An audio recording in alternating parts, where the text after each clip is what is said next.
A 6-year-old girl walks into a diner during the worst thunderstorm the Ozarks have seen in a decade. She's alone. No coat, no parents, just a backpack held against her chest like a shield and a stuffed rabbit missing one ear. She sits beside a broken jukebox and doesn't say a word to anyone, not the waitress, not the truckers, not the cook watching her through the kitchen window. But when a scarred biker walks through that door dripping rain and engine grease, she looks at his motorcycle through the glass and says 7 words that will tear open a grave the underworld spent 6 years trying to keep sealed. My dad had a bike like that. What happens next will shake you to your core. Stay with me until the very end of this story. I promise you, you won't see the twist coming. If this hits you, drop a like, leave a comment telling me what city you're watching from, and let's ride. The storm came sideways, not the kind that rolls across the Missouri flatlands with any sense of warning. This one dropped out of a black sky like something personal. Like the weather had a grudge against every mile of cracked asphalt between Springfield and the Arkansas border. Rain hammered the 2-lane highway so hard it turned the road into a river, and the wind bent the pines along the shoulder like old men trying to touch their toes. Cole Maddox felt the front tire lose grip for the 3rd time in 2 miles and knew he was out of chances. He was 59 years old. Bad left knee from a construction accident in '94. Worse right shoulder from a bar fight he couldn't remember the details of, but could still feel every morning when he reached for the coffee pot.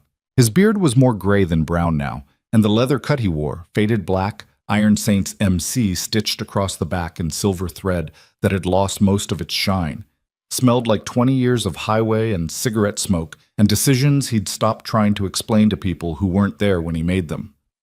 He pulled off the highway at a gravel turnout he almost missed through the wall of rain. The diner sat back from the road like it was embarrassed to be there. Hand-painted sign. Half the letters washed out. A neon open sign in the window buzzing the way dying things buzz. Not quite committed to going dark, but not really trying to stay lit either. Cole killed the engine and sat on the bike for a moment, rain pouring off the brim of his riding cap, soaking through his jeans. He didn't move right away. Men like Cole never did. You learn to sit still when the world's throwing everything at you. You learn to breathe. You learn that rushing into shelter is just another way of admitting you're afraid of getting wet. He swung his leg over, boots sinking into gravel mud, and walked toward the door. Inside smelled like burnt coffee and bacon grease and something floral that had no business being in a place like this. Maybe air freshener. Maybe the ghost of some waitress's perfume from a shift that ended hours ago. 4 booths, a counter with 6 stools, a kitchen visible through a rectangular window cut into the wall. 2 truckers sat in the far booth not talking to each other, which meant they'd been driving partners long enough that silence was more comfortable than conversation. A heavy-set woman behind the counter looked up when the door opened, saw Cole's cut, and her expression went through 3 stages in about 2 seconds. Surprise, judgment, resignation. "Sit anywhere," she said. "Coffee's hot. Menu's on the table." Cole nodded. He didn't smile. Not because he was trying to be hard, because smiling took energy he'd stopped wasting on strangers somewhere around his 45th birthday. He chose the booth closest to the window so he could watch his bike. Not because he thought anyone would steal it in this weather, because the bike was the only thing in his life that had never lied to him. That's when he saw the girl. She was sitting on the floor beside a jukebox that clearly hadn't worked in years. The glass was cracked. The song cards inside were yellowed and curling. She had her knees pulled up to her chest and a stuffed rabbit tucked under one arm. Gray, matted, missing the left ear. Her hair was dark and tangled, still damp. No coat. A thin, long-sleeve shirt that was too big for her, probably a hand-me-down from someone who didn't care enough to find the right size. Her shoes had holes near the toes. She wasn't crying. That's what got Cole first. Kids that age, 5, 6 maybe, they cry when they're scared. They cry when they're cold. They cry when they're alone in a roadside diner during a thunderstorm at 9 o'clock at night. This girl wasn't crying. She was watching. Her eyes moved around the room with a kind of quiet surveillance that didn't belong on a child's face. She tracked the truckers. She tracked the waitress. She tracked the kitchen window where the cook's shadow moved behind the steam. And when Cole walked in, she tracked him too. Not with fear exactly. With assessment. The way a small animal decides whether the thing that just entered the clearing is predator or something else. Cole sat down, ordered coffee. Black. The waitress brought it in a mug with a chip on the rim and didn't ask if he wanted anything else. He drank, watched the rain, tried not to look at the girl again because looking twice at a child when you're a grown man in a biker cut in a place like this invites the kind of attention that ends with someone calling the county sheriff. But the girl kept watching him, not staring, watching. There's a difference. Staring is curiosity. Watching is survival. Cole set his mug down. "Hey," he said to the waitress. "The kid. She with somebody?" The waitress glanced at the girl like she'd forgotten she was there. "Been here about an hour. Said she was waiting for someone. I called the non-emergency line, but the storm knocked out the cell tower up on Ridgeback. Landline's dead too." "You just let her sit there?" "What am I supposed to do? Drag her out in that?" She nodded toward the window where lightning turned the parking lot white for half a second. "I gave her a glass of milk. She didn't drink it." Cole looked at the untouched milk on the counter, then at the girl, then at the milk again. He picked up his coffee and walked over. Not fast, not slow. The way you approach something that might bolt. He lowered himself to the floor, knee popping loud enough that the girl flinched, and sat with his back against the wall about 4 feet from her, close enough to talk. Far enough that she had room. "You like hot chocolate?" he asked. She didn't answer. "I'm going to get you a hot chocolate. If you don't want it, that's fine. But it's cold and you're wet, and hot chocolate's better than sitting here pretending you're not freezing." He got up, went to the counter, and came back 3 minutes later with a styrofoam cup. Set it on the floor between them, sat back down. The girl looked at the cup, looked at him, then reached out with one small hand and wrapped her fingers around it. She didn't drink, just held it, like the warmth mattered more than the taste. "What's your name?" Cole asked. "Lucy." "Lucy what?" She didn't answer that. "Okay, Lucy, I'm Cole. That's my bike out there. The ugly one getting rained on." For the first time, her eyes moved to the window. She studied the motorcycle through the water-streaked glass, the heavy frame, the wide handlebars, the custom exhaust that Cole had welded himself in a buddy's garage outside Joplin. She stared at it for a long time. "My dad had a bike like that." She said it simply. Not sad, not nostalgic, just a fact. The way a kid says the sky is blue or dogs have 4 legs. Cole felt something move in his chest, not his heart. Deeper than that. Something in the architecture of who he was, some load-bearing wall that shifted half an inch. "Yeah?" he said carefully. "What kind of bike did your dad have?" "It was black, but the tank had silver on it, like lightning. And there was a skull on the side, but it wasn't scary. Mama said Daddy painted it himself." Cole stopped breathing. The silver lightning, the hand-painted skull. There was only one bike in the history of the Missouri riding community that matched that description. Only one man who wrote it, Elias Ghost Mercer. Cole hadn't heard that name spoken out loud in 6 years, not since the warehouse fire outside of Kennett, not since the ATF found dental records in the ashes that matched Ghost's military file. Not since 200 bikers from 11 clubs rode in a funeral procession down Route 60 for a man whose body was never recovered whole. Ghost was dead. Everyone knew Ghost was dead. Cole looked at the girl sitting on the floor of a dead-end diner with a one-eared rabbit and a cup of hot chocolate she still hadn't tasted, and he felt the ground beneath 6 years of certainty begin to crack. "Lucy," he said. "Where's your mama?" The girl's fingers tightened on the rabbit. Not a squeeze, a grip. The kind you learn when holding on is the only power you have. "Gone." "Gone where?" "Just gone." "How long?"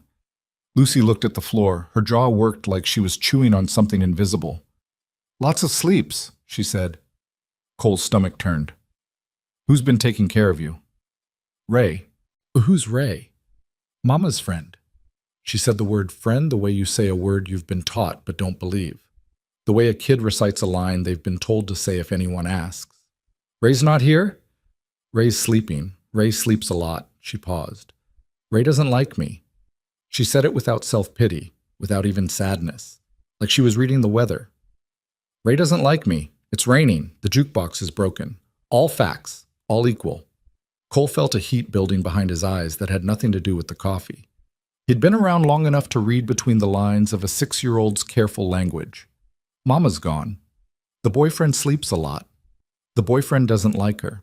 She's alone in a diner during a storm with holes in her shoes and no coat. He wanted to ask more. He wanted to ask about bruises and meals and locked doors and all the questions that men like him learn to ask because the system never did. But she was 6, and she was scared, and pushing too hard would shut her down like a light switch. "You got anything in that backpack?" he asked instead. Lucy hesitated, then slowly unzipped it. Inside was a change of clothes, dirty, a juice box, empty, a granola bar, half-eaten and probably days old, and a photograph. She pulled it out carefully, the way you handle something that's been handled 1,000 times. It was creased and soft, the edges fuzzy from being folded and unfolded. The image showed a man standing beside a motorcycle in front of a garage. He was lean, dark-haired, mid-30s, unsmiling but not hard. The bike beside him was unmistakable. Black frame, silver lightning bolt across the tank, a small skull painted just below the fuel cap in a style that looked almost like scrimshaw. It was Ghost. Cole's throat closed. He'd ridden beside that man for 4 years, shared campsites and bar fights and 3 a.m. conversations about things neither of them would say sober. Ghost was the kind of rider who never raised his voice but made every room go quiet when he walked in. Not because he was dangerous, though he was, because he carried a stillness that made other men's noise feel embarrassing. Ghost had no family that anyone knew about, no wife, no kids, no address that stayed the same 2 months running. He was a ghost in the truest sense, a man who existed in motion and disappeared the moment he stopped. Except now Cole was looking at proof that Ghost had a daughter. "Lucy," Cole said slowly, "there's something else in your bag, isn't there?" She looked at him with those watchful eyes, then reached in and pulled out a folded piece of paper, hand-drawn, lines in blue ink on what looked like the back of a placemat from a restaurant. Roads, landmarks, X marks that meant something to someone. A map. "Mama said keep it safe," Lucy whispered. "Mama said if anything happens, don't let nobody have it." "Did your mama say what it leads to?" Lucy shook her head. Then she said something that turned Cole's blood to ice water. "Mama said Daddy might still need it. Might still need it." Present tense. Not past. Not, Daddy would have wanted you to have it. Not, this was Daddy's. Daddy might still need it. Cole stood up. His knee screamed. He ignored it. He walked to the counter and leaned in close to the waitress. "I need your phone." "Told you, lines are down." "You got a radio? CB? Anything?" "Honey, I got a coffee maker and a grill. That's what I got." Cole looked out the window. The storm was a living wall of black water. His phone showed no signal, not even a flicker. He was alone in a diner with a dead man's daughter and a map that might mean nothing or might mean everything, and the only way out was a 2-lane highway that was currently doing its best impression of a river. He went back to Lucy, sat down across from her in the booth this time. She climbed up onto the bench seat opposite him, the rabbit in her lap, the photograph and the map tucked back into the backpack she kept pressed against her chest. "Lucy, listen to me. I'm not going to let anything happen to you tonight, okay?" She studied his face the way she studied everything, carefully, looking for the lie. "People say that," she said. "I know they do." Ray said that. Cole felt his hands tighten into fists beneath the table. "I'm not Ray." "How do I know?" It was the most adult question a 6-year-old had ever asked him, and it deserved an adult answer. Cole reached behind his neck and unclasped a thin chain he'd worn for 11 years. On it hung a small silver medallion. Not decorative, not symbolic, just a piece of metal stamped with a date. He set it on the table between them. "You see that date? That's the day my daughter was born. I haven't taken it off since the hospital put her in my arms." "Where is she?" "She's grown up now. Lives in Oregon. Teaches kids how to read." "Do you see her?" Cole's jaw tightened. "Not enough. That's my fault. Not hers." Lucy looked at the medallion, then at Cole. Then she did something that broke him so quietly he didn't even feel it happen until it was over. She reached across the table and pushed the medallion back toward him. "You should keep it," she said, "so you don't forget." Cole put the chain back on. His eyes were burning. He coughed to cover it. The front door opened. The wind hit first, cold, wet, carrying the smell of wet asphalt and ozone. Then the man stepped in. Not big, but wiry. Hard in the way that cheap living makes people hard. Stained work jacket, jeans torn at the knee, but not fashionably. Eyes that moved too fast and settled on Lucy with a look Cole recognized immediately. Ownership. "There you are," the man said. His voice was flat, controlled, the kind of controlled that's one beer away from not controlled at all. "I've been looking everywhere." Lucy went still. Not frozen, compressed, like she was making herself as small as possible. The rabbit disappeared behind her back. "You Ray?" Cole asked. The man's eyes snapped to him, sized up the cut, the gray beard, the size of Cole's hands wrapped around the coffee mug. "Who's asking?" "The guy sitting with her while nobody else was." Ray's mouth twitched. "She's my stepdaughter. She wanders off. Kids do that." "In a thunderstorm? Without a coat? At 9 at night?" "I said she wanders. I didn't say I let her." Ray took a step toward the booth. "Come on, Lucy. Car's outside." Lucy didn't move. Cole didn't move. The truckers in the far booth had gone very quiet. The waitress had stopped wiping the counter. "Lucy," Ray said again.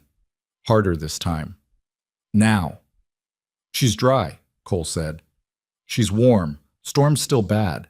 Why don't you sit down, have some coffee, and wait it out?" It wasn't a suggestion. It wasn't a question. It was the kind of sentence that has a period at the end but feels like a line drawn on the floor. Ray looked at Cole, then at Lucy, then back at Cole. The calculation happening behind his eyes was almost visible. A cold, rapid algebra of risk and consequence. "You don't know anything about this situation, old man." "I know she's 6 years old, and she's got holes in her shoes, and she hasn't eaten anything but half a granola bar. I know her mama's gone, and nobody can tell me where. And I know she's afraid of you. That's enough." Ray's face changed. The control cracked just enough to show what was underneath. Well, not anger, exactly. Something colder, something that saw other people as obstacles or tools. "You're making a mistake," Ray said quietly. "Wouldn't be my first."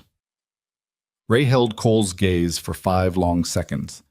Then he looked at Lucy one more time, not with affection, not with concern, but with the look of a man cataloging his possessions, and turned toward the door. "I'll be in the car," he said. "When the storm breaks, she comes with me. That's not a request." The door shut behind him. The wind howled. Rain hammered the tin roof so hard it sounded like the diner was being buried alive. Lucy exhaled. It was a small sound, the kind of breath you release when a hand unclenches from your arm. Cole had heard that sound before from his ex-wife, from shelter women he'd helped the club relocate over the years, from people who lived their lives measuring the distance between themselves and the next impact. "Lucy," Cole said quietly, "has Ray ever hurt you?" She didn't answer. She just pulled the rabbit tighter against her chest and pressed her back into the booth seat. That was answer enough. Cole pulled out his phone again. Still no signal. He looked at the waitress. "You got a back door?" "Kitchen. Goes out to the lot behind the dumpsters. Why?" Cole didn't answer. He looked at Lucy. "You trust me enough to walk out of here with me?" "Where?" "Somewhere Ray can't follow." She looked at his hands, then at his cut, then at the window where his motorcycle sat in the rain, the bike that looked like her daddy's. "Okay," she whispered. Cole left a 20 on the table, picked up Lucy's backpack, took her hand, small, cold, gripping with a strength that had nothing to do with muscle and everything to do with having no one else to hold on to. They moved through the kitchen. The cook, a big man with forearms like fence posts, watched them pass without a word. He looked at the girl. He looked at Cole's cut. He looked at the front door where Ray had gone. Then he reached over and locked the kitchen's pass-through window. Not much, but enough. Cole pushed open the back door. The rain hit them like a wall. He shrugged off his leather jacket and wrapped it around Lucy. It swallowed her whole. She looked like a small leather tent with 2 sneakers sticking out the bottom. His bike was in the front lot. Ray's car was in the front lot. Going around meant being seen. He pulled out his phone one more time and got something. One bar, flickering. He had maybe 30 seconds before the signal died again. He typed a text to a number he hadn't used in months. A number that belonged to a man named Hatchet, former sergeant-at-arms of the Iron Saints, now living off the grid near Table Rock Lake. 3 words. Ghost had a kid. He hit send, watched the little progress bar crawl, watched it reach the end, watched the confirmation appear for a fraction of a second before the signal flatlined. The message went through. Cole shoved the phone back in his pocket and looked down at Lucy. She was shivering inside his jacket, the rabbit's one remaining ear poking out near her chin. Rain ran down her face, but she didn't wipe it. She just looked up at him with those eyes. Those ancient, patient, watchful eyes that had no business being in a 6-year-old's skull. "Cole?" she said. "Yeah?" "Is my daddy really dead?" Cole stared at her. The rain pounded his shoulders and soaked through his shirt and ran cold down his spine. Somewhere out front, Ray sat in his car, waiting. Somewhere across Missouri, a text message was landing on a phone that hadn't rung in months. Somewhere in the dark, a map drawn on a placemat pointed to something a dead man left behind. "I don't know, sweetheart," Cole said. "But I'm going to find out." Lightning split the sky so close the thunder came at the same instant. A deafening crack that shook the diner's walls and turned the world white for one blinding second. When the light faded, headlights appeared at the far end of the gravel lot. Not Ray's car, 3 vehicles, black, moving slowly through the rain in formation. No headlight flash, no horn. Just the steady, deliberate approach of people who already know exactly where they're going. Lucy's hand tightened around Cole's fingers. "They found me," she whispered. And Cole understood, with a certainty that settled in his bones like concrete, that whatever ghost had hidden, whatever that map pointed to, whatever truth had been buried for 6 years in a dead man's grave, someone was willing to kill a child to keep it there. Cole didn't think. He moved. He scooped Lucy off the ground with one arm, the bad shoulder screaming, the tendons in his neck pulling tight enough to hum, and pressed her against his chest. She weighed almost nothing. That fact alone made him sick. A 6-year-old should weigh more than a bag of groceries. A 6-year-old should be heavy with milk and cereal and the dull gravitational pull of being properly fed. She wrapped her arms around his neck and didn't make a sound. The 3 vehicles crept through the gravel lot like predators circling a watering hole. Cole couldn't see the drivers through the rain and the tinted glass, but he could read the formation. Lead vehicles slightly ahead, the other 2 flanking wide, cutting off the exits on either side of the diner. These weren't locals. Locals didn't move like that. Locals didn't arrive in matching SUVs at 9:30 on a storm-blown Tuesday night in the middle of nowhere. Cole backed toward the tree line behind the dumpsters. His boots slid on wet grass. Lucy's fingers dug into the collar of his flannel shirt. The rain swallowed everything. Sound, sight, distance, turning the world into a gray curtain with headlights burning through it like the eyes of something that had already decided how this ended. He made the trees. Barely. 50 yards of scrub pine and underbrush between the diner's back lot and a county road he remembered seeing on the ride in. His knee buckled on a root and he almost went down, but Lucy's weight shifted at the right moment and he caught himself against a trunk, bark tearing the skin on his palm. Behind them, car doors opened. Cole didn't look back. He pushed through the brush, branches whipping his face, rain driving into his eyes, and when he finally hit the county road, he turned south and started walking. No plan. No vehicle. No phone signal. Just a soaking wet 59-year-old man carrying a dead man's daughter through a storm with nothing between them and whatever was coming except darkness and the stubborn refusal to stop moving. They walked for 40 minutes. Lucy fell asleep somewhere around minute 20, just dropped off with her head against his shoulder like a switch had been flipped. Cole envied her that. The ability to surrender consciousness when the body couldn't take anymore. He hadn't been able to do that since 1987. Sleep came to him like a stray cat. Unpredictable, skittish, never staying long enough to matter. The county road met a farm-to-market highway, and Cole saw a light, not headlights. Something stationary, yellow and warm and low to the ground. A farmhouse. set back from the road behind a cattle gate. He climbed the gate with Lucy still in his arms and walked up the gravel drive and pounded on the front door until a porch light came on, and a woman in her 60s opened the door with a shotgun held at waist height. "I've got a child," Cole said. "She's cold. I need a phone." The woman looked at the girl, looked at the biker cut, looked at the rain pouring off both of them onto her porch. Then she lowered the shotgun 2 inches and stepped aside. The farmhouse smelled like wood smoke and laundry detergent. Cole set Lucy on a couch and the woman brought blankets without being asked. She handed Cole a cordless phone, the kind with the stubby antenna that people in the Ozarks kept because cell towers out here were a suggestion, not a guarantee. Cole dialed Hatchett's number from memory. It rang 6 times. 7. 8.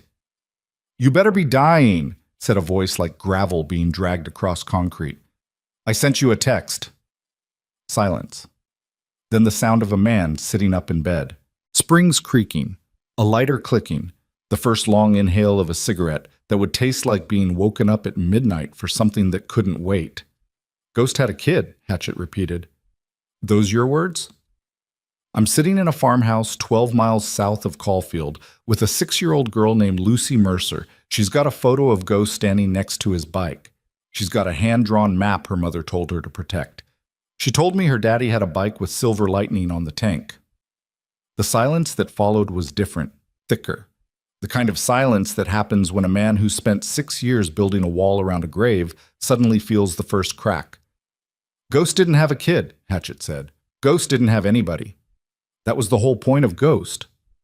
"I'm looking at her, Hatch. She's 6 years old. That lines up." "Lines up with what?" "With the timeline. Ghost disappeared 6 years ago. If he had a woman nobody knew about, he didn't." "You sure about that?" Another silence, longer this time. Cole could hear the cigarette burning on the other end of the line. Could almost smell it through the phone. "Where's the mother?" Hatchett asked. "Gone. The girl says gone. Doesn't know where. She's been living with some boyfriend named Ray who should have his teeth knocked into his throat, but that's a conversation for tomorrow." "And the vehicles?" 3 black SUVs showed up at the diner right before I got her out. Professional formation, tinted glass. These weren't Ray's drinking buddies. Jesus. I need bodies, Hatch. I need riders, tonight. It's midnight. There's a goddamn flood warning on half the county. And there's a 6-year-old girl on this couch who somebody sent 3 vehicles to collect. I'm alone. I'm unarmed. I'm 59 years old with a blown-out knee and no transportation. You want to talk about the weather, or you want to make some calls?" Hatchett exhaled. The cigarette hissed. "I'll make calls. Stay put. Don't move. Don't open the door for anyone who doesn't know the '08 rally handshake. You hear me?" "I hear you." "And Cole." "Yeah. If this is real, if Ghost had a kid and somebody's hunting her, then whatever he hid is still out there, and the people who burned that warehouse are still out there too." "I know. Those people killed a man to keep a secret." "I know that too. You ready for what comes next?" Cole looked at Lucy sleeping on the couch. The blanket had slipped off one shoulder. The rabbit was clutched against her chest. Her mouth was slightly open and her eyelashes were dark against her pale skin, and she looked so small that the couch seemed like it might swallow her whole. "Doesn't matter if I'm ready," Cole said. "I'm already in it." He hung up.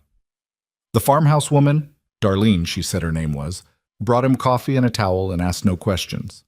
He liked her for that. He sat in a chair by the window with the lights off and watched the road for headlights, until his eyes burned and his back ached and the coffee went cold in his hands. By 3 in the morning, the first motorcycle appeared. The sound came before the light. That low, unmistakable Harley rumble cutting through the rain. A sound that wasn't loud so much as inevitable, like a heartbeat amplified through steel and gasoline. Then headlights.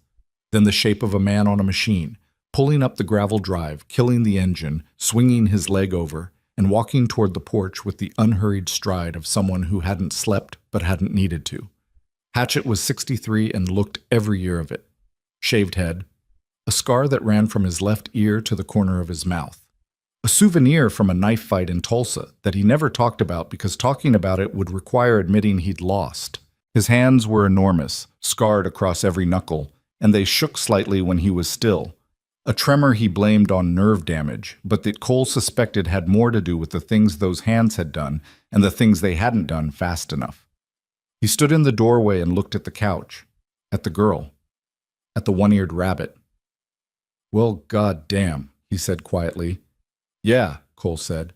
"She looks like him." "I know." Hatchet walked over and crouched beside the couch, not touching, just looking. His massive frame folded down until his face was level with Lucy's, and he studied her the way a man studies a wound he's not sure he can close. "I called Deacon," he said without looking up, "and Briggs, and Fuel. They're coming. Fuel's in Kansas City. Was. He's on the road. That's 4 hours. He'll make it in 3. You know how Fuel drives." Cole did. Fuel drove like the highway owed him an apology. "What about Roach?" Cole asked. Hatchet stood up slowly. The tremor in his hands was worse now. He walked to the window and looked out at the dark road and the rain that was finally starting to thin. "I didn't call Roach." "Why not?" "Because Roach was the last person to see Ghost alive." The words landed in the room like a stone dropped into still water. Cole stared at Hatchet's back. "Roach was at the warehouse," Hatchet continued, "the night it burned. He said he went to talk Ghost out of going public with the evidence. Said Ghost wouldn't listen. Said he left before the fire started. That was the official story. You believed it." "I believed it because I wanted to believe it, because the alternative was that one of our own handed Ghost over, and I wasn't ready to live in a world where that was possible." "And now?" Hatchet turned from the window. His face was a landscape of old damage. The scar, the deep lines around his eyes, the hollows beneath his cheekbones where the weight had fallen away over years of bad sleep and worse memories. Now there's a kid on that couch with a map her mother told her to protect. A mother who's vanished.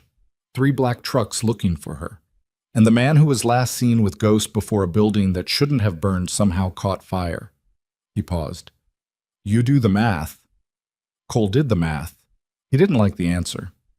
"If Roach is dirty," he started. "If Roach is dirty, then he's had 6 years to cover it. 6 years to watch all of us grieve and drink to Ghost's memory while knowing exactly what happened in that warehouse." Hatchet's voice had dropped to something barely above a whisper. Not because he was calm, because he was holding back a fury so deep it scared him. "And if he finds out the girl exists, he'll know the grave is opening." The second motorcycle arrived at 4:15. Deacon, a wiry 51-year-old Army vet with a prosthetic left hand he'd lost to an IED outside Fallujah, and a quiet intensity that made people cross the street when they saw him coming, parked his bike beside Hatchet's and walked in dripping rainwater and motor oil. He saw the girl. He saw the photo Cole laid on the kitchen table. He didn't say a word for a full 90 seconds. Then he sat down and said, "Tell me everything." Cole told him, start to finish. The diner, the hot chocolate, the silver lightning on the tank, the map, Ray, the black vehicles. Deacon listened with his prosthetic hand flat on the table, the mechanical fingers slightly curled, reflecting the kitchen light. When Cole finished, Deacon asked one question. "Did anyone follow you here?" "No." "You sure?" "I walked 40 minutes through the woods in a monsoon with a child in my arms. If someone followed me through that, they deserve to find me." Deacon didn't smile. "Where's the map now?" "In her backpack. She won't let go of it." "Can I see it?" "When she wakes up. I'm not taking anything from that kid while she's sleeping. She's had enough taken." Deacon studied Cole's face for a long time, then nodded. Not agreement. Respect. The recognition that Cole had drawn a line, and the line made sense. Briggs arrived at 5. Big man, 6'4", 260. Most of it gone soft around the middle, but the shoulders and arms still built for work that involved picking up things that didn't want to be picked up. He'd been Ghost's road partner for 2 years before the warehouse.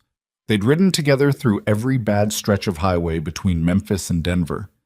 Briggs had been the one to identify what was left of Ghost's bike in the ashes. The melted frame, the twisted handlebars, the fuel tank split open by heat. He walked in, saw the photo on the table, and his face collapsed. Not dramatically, not with tears or sound, just a slow structural failure, like a building settling after the foundation cracks. His mouth opened and closed. His eyes went red.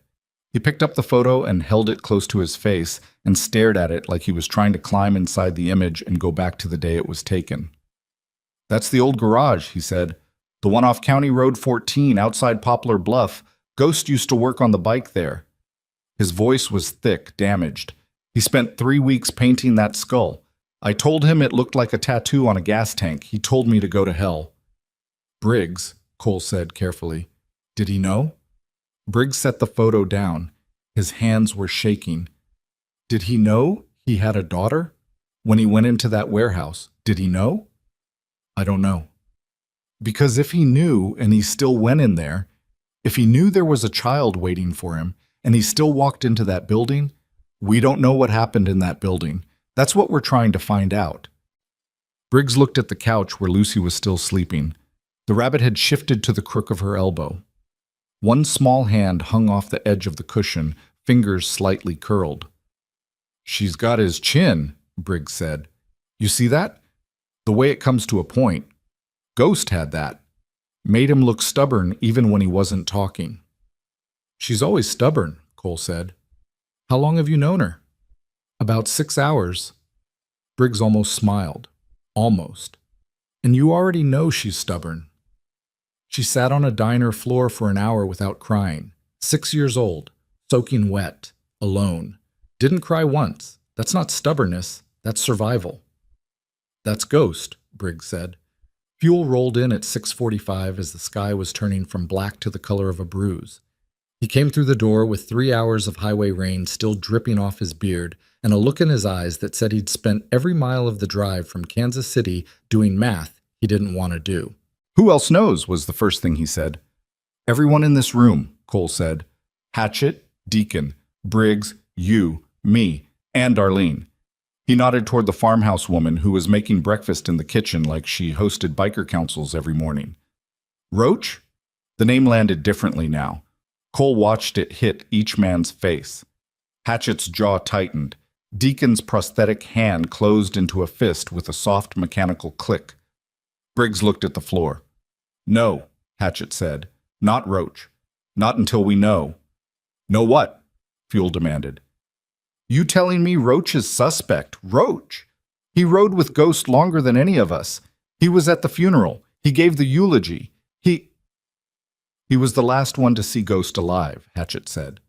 "And now Ghost's daughter shows up with a map and 3 trucks on her tail. You want to call that coincidence? Go ahead. I'm done with coincidences." Fuel looked like he'd been slapped. He opened his mouth, closed it, opened it again. "You have proof?" "I have a 6-year-old girl sleeping on a couch and a dead man who might not be dead. That's what I have." The room went quiet. The only sounds were Darlene's spatula scraping a skillet, the tick of a clock on the wall, and the last whispers of rain on the roof. Lucy woke up at 7. She sat up on the couch and saw 4 bikers she'd never met standing in a farmhouse kitchen she'd never been in, and she didn't scream, didn't cry. She pulled the rabbit against her chest and looked at each man with those watchful eyes, measuring them the way she'd measured Cole. Threat or not threat, safe or not safe, real or lying. Cole crouched in front of her. "These are my friends," he said. "They knew your dad." Lucy looked at Briggs. Something in his face, the raw redness around his eyes, the way he held his mouth like he was trying not to break apart, must have registered as something she recognized. Something honest. "You're sad," she said to him. Briggs nodded. He couldn't speak. "It's okay," Lucy said. "I'm sad too." And the biggest man in the room, a man who'd carried engine blocks and bar fight scars and 6 years of unprocessed grief, turned his face to the wall and wept silently, while a 6-year-old girl who weighed nothing at all watched him with the patience of someone who understood that crying was just the sound people make when they've been holding something too long. Lucy let Cole show the map to the others. She sat at the kitchen table eating scrambled eggs Darlene made, eating slowly, carefully, the way a kid eats when food is something that isn't always guaranteed, and watched the men spread the placemat on the counter. The map was crude, but specific. Blue ink lines traced roads that didn't have names but had landmarks. A split oak tree, a bridge with a missing railing, a water tower with the letters faded off. X marks at 3 points.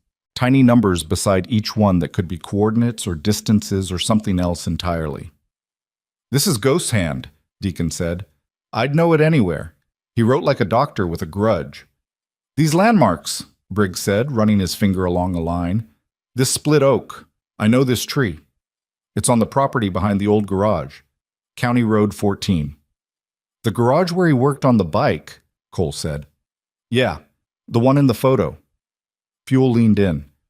"And this second mark, this bridge. That's on Route 142 south of Doniphan. Ghost used to take that road when he didn't want to be tracked, said the curves kept tailgaters honest."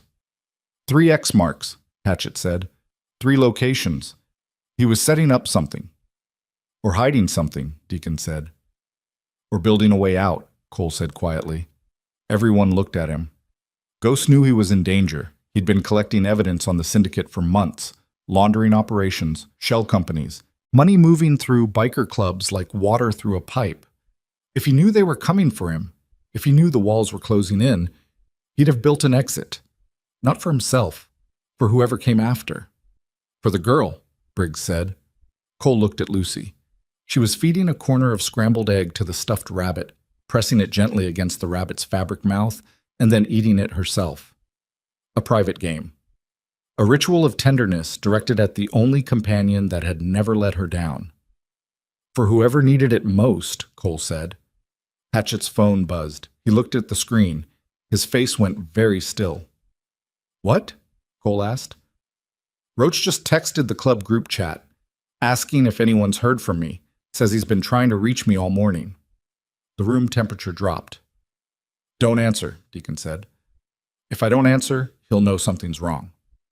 If you do answer, you might be telling whoever Roach talks to exactly where we are." Hatchett looked at the phone like it was a grenade with the pin halfway out. Then he set it face down on the counter and walked away. Fuel paced to the window and back. His boots left muddy prints on Darlene's clean floor. "This is wrong," he said. "Roach has been a brother for 15 years.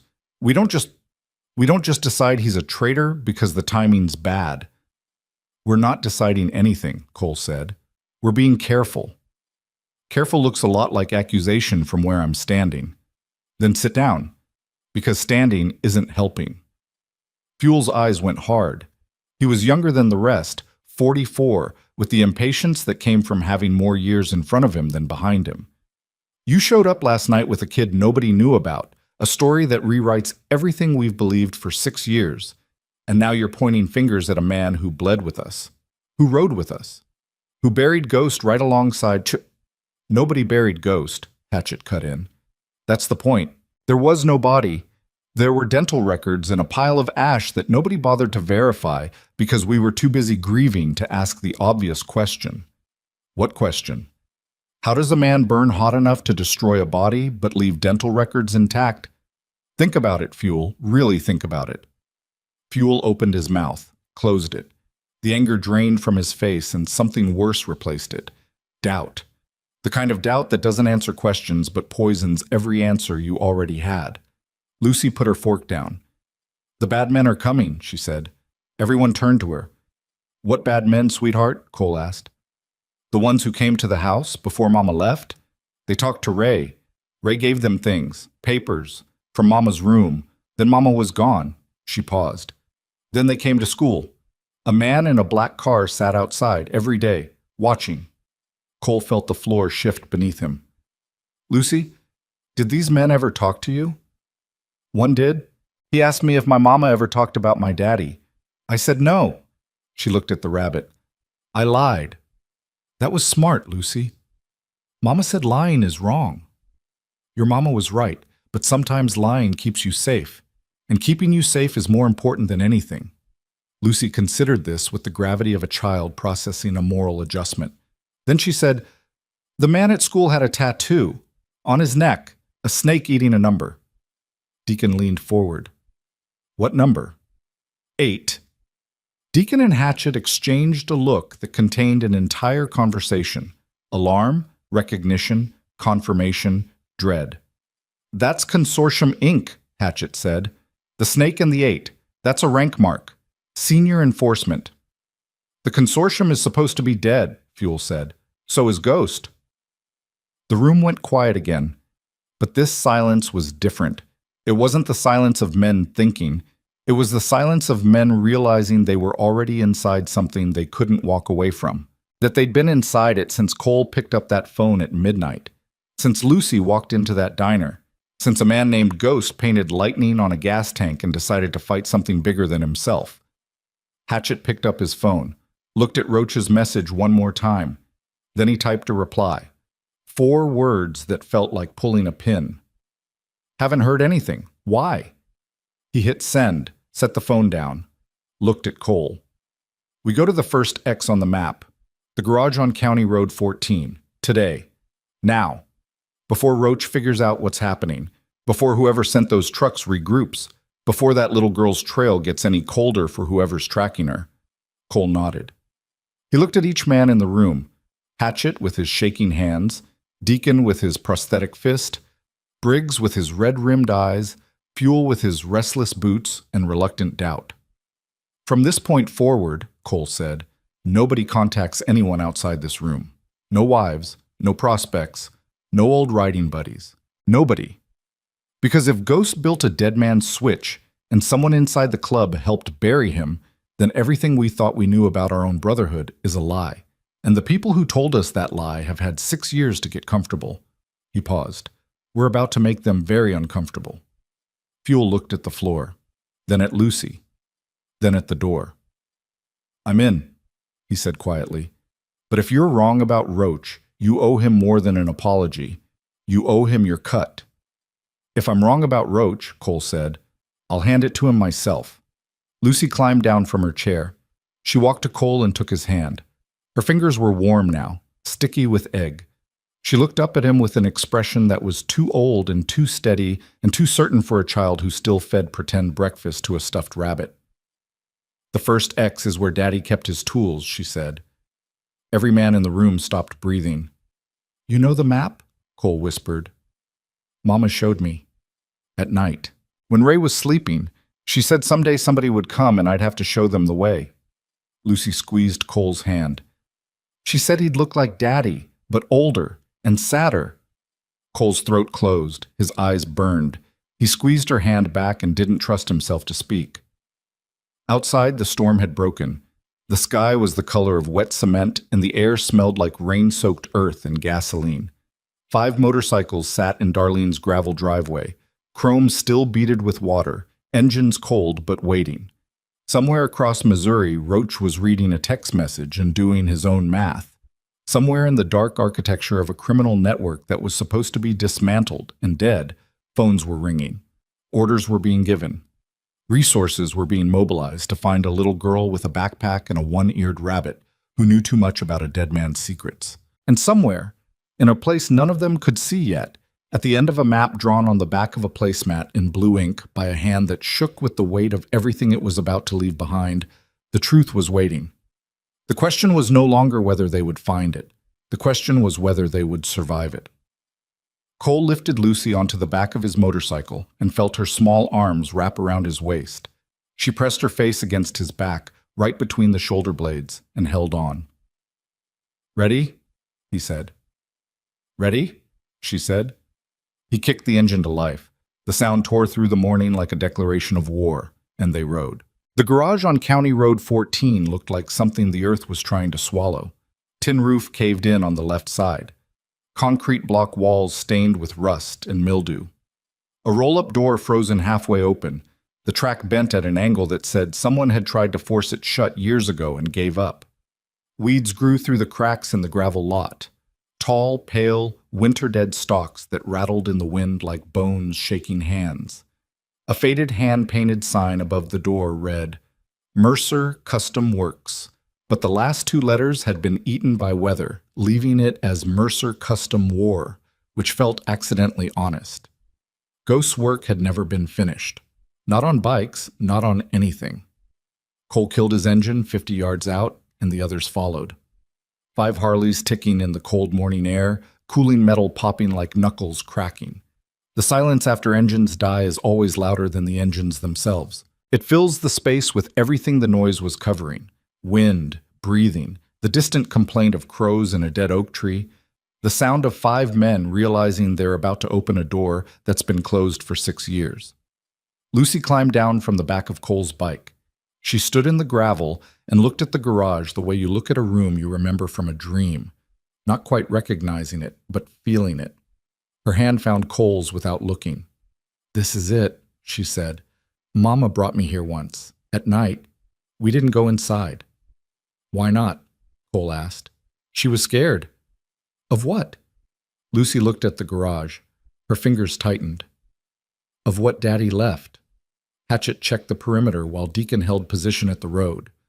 Briggs and Fuel flanked the roll-up door. Cole walked Lucy to a low concrete wall 20 feet from the entrance and sat her down. "Stay here. Don't move. If you hear anything that scares you, get behind that wall and stay flat." "Like hide and seek?"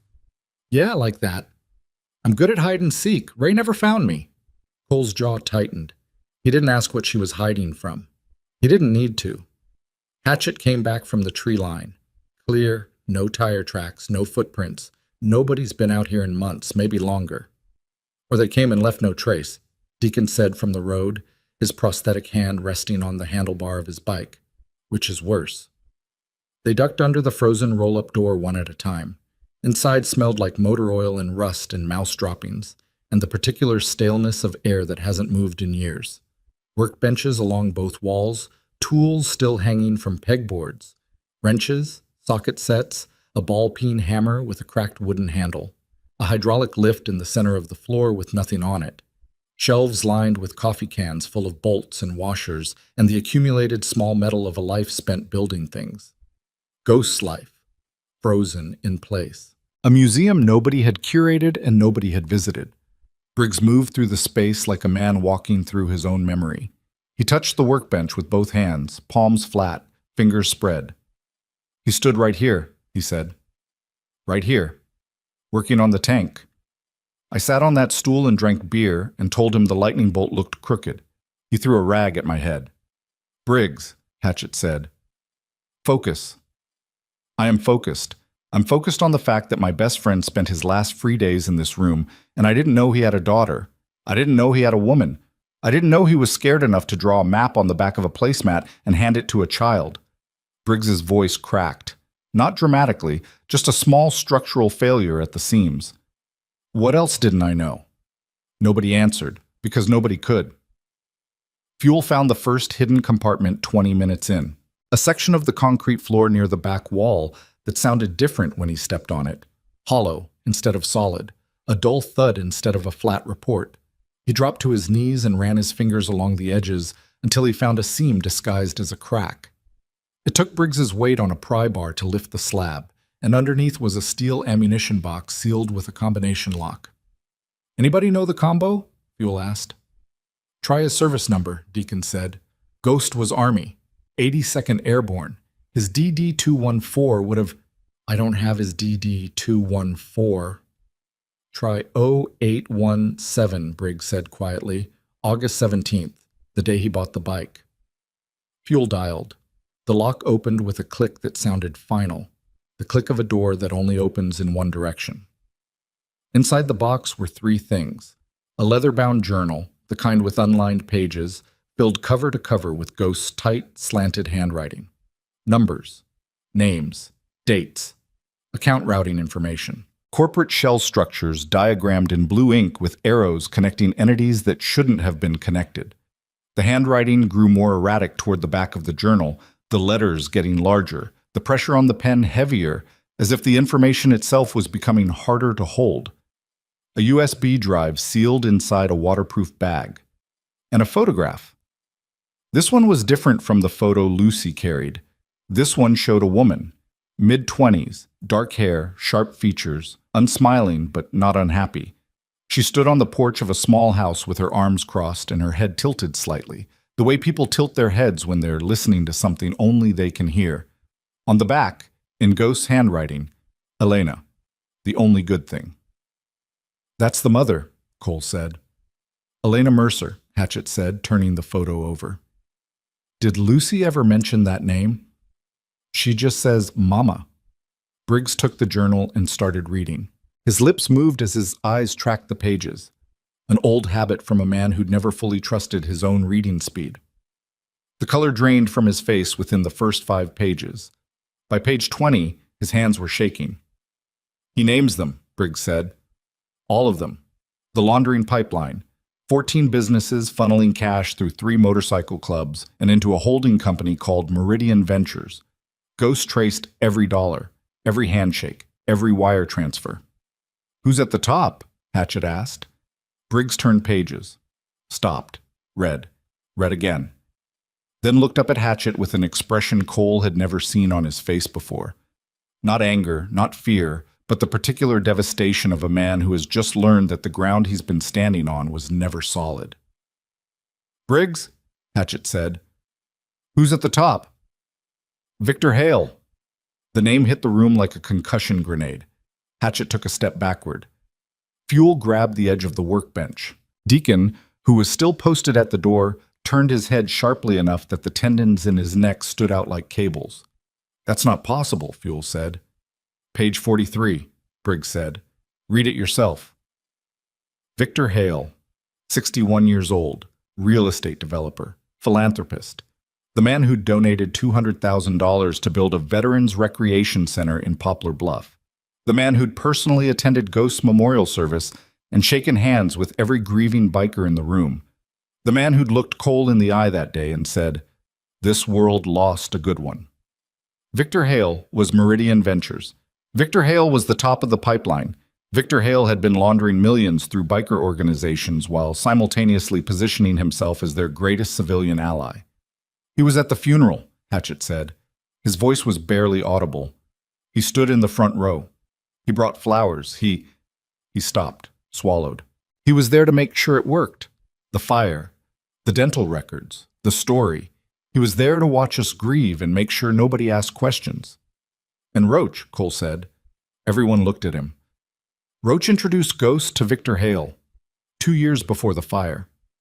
I remember because Ghost didn't trust civilians and Roach spent 3 weeks convincing him that Hale was different, that Hale cared about the community, that Hale wanted to help.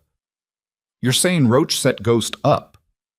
I'm saying Roach opened the door. Whether he knew what was behind it, that's what we need to find out. Fuel paced the length of the garage and back. His boots crunched on concrete dust and dead leaves. This is insane. You're talking about Victor Hale. The man has buildings named after him. He has a foundation. He has a 14-business laundering operation documented page by page by a dead man who isn't dead, Hatchet said. That's what he has. We don't know Ghost isn't dead. We don't know he is either. We never did. We just accepted it because the alternative was too hard. Fuel stopped pacing. He stood in the center of the garage with his fists at his sides and his jaw working, and the look of a man who's watching the frame of his world bend and can't figure out where to push to straighten it. Cole opened the journal to the last pages. Ghost's handwriting here was different. Not just erratic, but urgent. The pen strokes deep enough to gouge the paper. Sentences were underlined twice, 3 times. Marginal notes crowded the edges like thoughts that couldn't fit inside the lines. One passage stopped Cole's breath. They know. R confirmed. Warehouse meeting is a setup. If I go, I don't come back. If I don't go, they come for E and the baby. No choice. Going in. Built the exit. 3 points. The garage. The bridge. The bunker. Everything's there. If I don't make it out, someone will find this. Someone will come for Lucy. If you're reading this, whoever you are, she's all that matters. Get her out. Burn the rest. R confirmed, Hatchet read over Cole's shoulder. His voice was flat, dead. The voice of a man who's just had a suspicion carved into certainty. R. Roach. We don't... Fuel started. Don't. Hatchet turned on him with a fury that was all the more terrifying for its quietness. Don't tell me we don't know. He wrote it. In his own hand. The night he knew he was walking into a trap. R confirmed. Roach confirmed the setup. Roach told whoever was running the operation that Ghost was coming. That could be anyone with an R name. Name one. Name one person in Ghost Circle whose name starts with R besides Roach. I'll wait. Fuel couldn't. The silence in the garage was absolute. 5 men standing in a dead man's workshop, holding a dead man's journal, reading a dead man's final words, and realizing that the brotherhood they'd trusted with their lives had been breached from the inside. That one of their own, a man they'd ridden with, fought beside, mourned with, had sold ghosts to the wolves, and then stood at his memorial and wept with the rest of them. Cole closed the journal. He looked at the photo of Elena. Then he walked outside to where Lucy sat on the concrete wall, the rabbit in her lap, her legs swinging over the edge. "Lucy, do you know the second place on the map?" She nodded. "The bridge. Can you tell me about it?" "Mama took me there too. She showed me where to look under the boards. She said there was a box. Like a treasure chest, but not fun." "Did you ever see what was inside?" "No. Mama said only open it when the right people come." She looked at Cole. "Are you the right people?" Cole crouched in front of her. His knee popped. His shoulder ached. His eyes felt like they'd been scrubbed with sand. He'd been awake for 26 hours, and every one of them was sitting on his spine like a stack of bricks. "I'm trying to be," he said. Hatchet's phone buzzed again. He pulled it out, read the screen, and his face changed. Not shock. Something past shock. Something that had gone all the way through shock and come out the other side into a cold, mechanical clarity. "Roach just posted to the club page," Hatchet said. "He's organizing a memorial ride for Ghost. This Saturday. Wants everyone to meet at the old rally point outside Kennett." "Kennett," Deacon said. "That's 5 miles from the warehouse." "He wants us gathered in one place," Cole said. "He wants to know who's missing," Hatchet corrected. "If we don't show up, he knows something's wrong. If we do show up, he can get a head count and figure out who's been talking." "Or it's a trap," Deacon said. "Or he genuinely wants to honor Ghost and we're all losing our minds," Fuel said. But his voice had lost its conviction. He said it the way people defend a position they've already abandoned, out of loyalty to the argument, not belief in the answer. They loaded the journal, the USB drive, and the photo into Briggs's saddlebag. Cole went back to the floor compartment and checked for anything they'd missed. His fingers found a groove along the inner edge of the steel box. A false bottom. He pried it up with his pocket knife. Underneath was a single sheet of paper, folded once. Ghost's handwriting. It was a letter. "Lucy, you won't read this for a long time, maybe never. But if you're reading it, then somebody found you, which means I did something right, even though I did everything else wrong. I'm sorry I wasn't there. I'm sorry I chose the fight instead of you. Your mama will tell you I was brave. Don't believe her. I was scared every day. Of them. Of failing. Of what happens to you if I lose. Being scared isn't brave. Doing the thing anyway because a little girl with your mama's eyes deserves a world that isn't run by men like Victor Hale. That's the only part that might be brave. Maybe. There are 3 places. The garage has the proof. The bridge has the tools. The bunker has the rest. If you follow the map all the way through, you'll find what I spent 2 years building. It's enough to bring them down. All of them. But listen to me, Lucy. If it's too dangerous, if the men who come for you say it's too much, then burn it all. Burn the journal. Burn the drives. Burn the map. None of it is worth your life. None of it. Not justice, not revenge, not my legacy. You are the legacy. You. Only you. I love you more than engines and highways and the sound the wind makes at 90 miles an hour on an empty road. That's the most I know how to say. Daddy Cole read it twice. Then he folded it and put it in his inside pocket, against his chest, where it lay flat against his heartbeat, like a second pulse. He wasn't going to show it to Lucy. Not yet. She was 6. She'd eaten half a granola bar for dinner and fed pretend eggs to a stuffed rabbit for breakfast. The letter would keep. It would wait until she was old enough to hold the weight of it without breaking.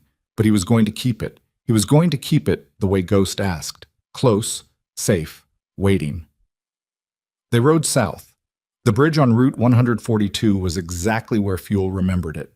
A narrow 2-lane span over a creek that was running high and muddy from the storm. The missing railing on the east side matched the map. Cole parked on the shoulder and Lucy walked to the bridge's edge with the certainty of a child retracing a path she'd memorized in the dark. "Here," she said, pointing to a specific plank near the fourth post. "Mama said under here." Briggs pried the board up. Underneath, bolted to the bridge's steel frame, was a waterproof case the size of a tackle box. Military surplus, locked with a padlock that yielded to the same August 17th combination. Inside were 4 prepaid cell phones, still sealed in plastic. 3 sets of fake identification documents, driver's licenses, vehicle registrations, insurance cards, and names that didn't exist for people who might need to become someone else in a hurry. A stack of cash in rubber-banded bundles, and a set of keys on a ring with no label, no tag, no indication of what they opened. Ghost hadn't just built an escape route. He'd built a survival kit. A complete disappearing act packed into a waterproof box and bolted to the underside of a bridge in the middle of nowhere.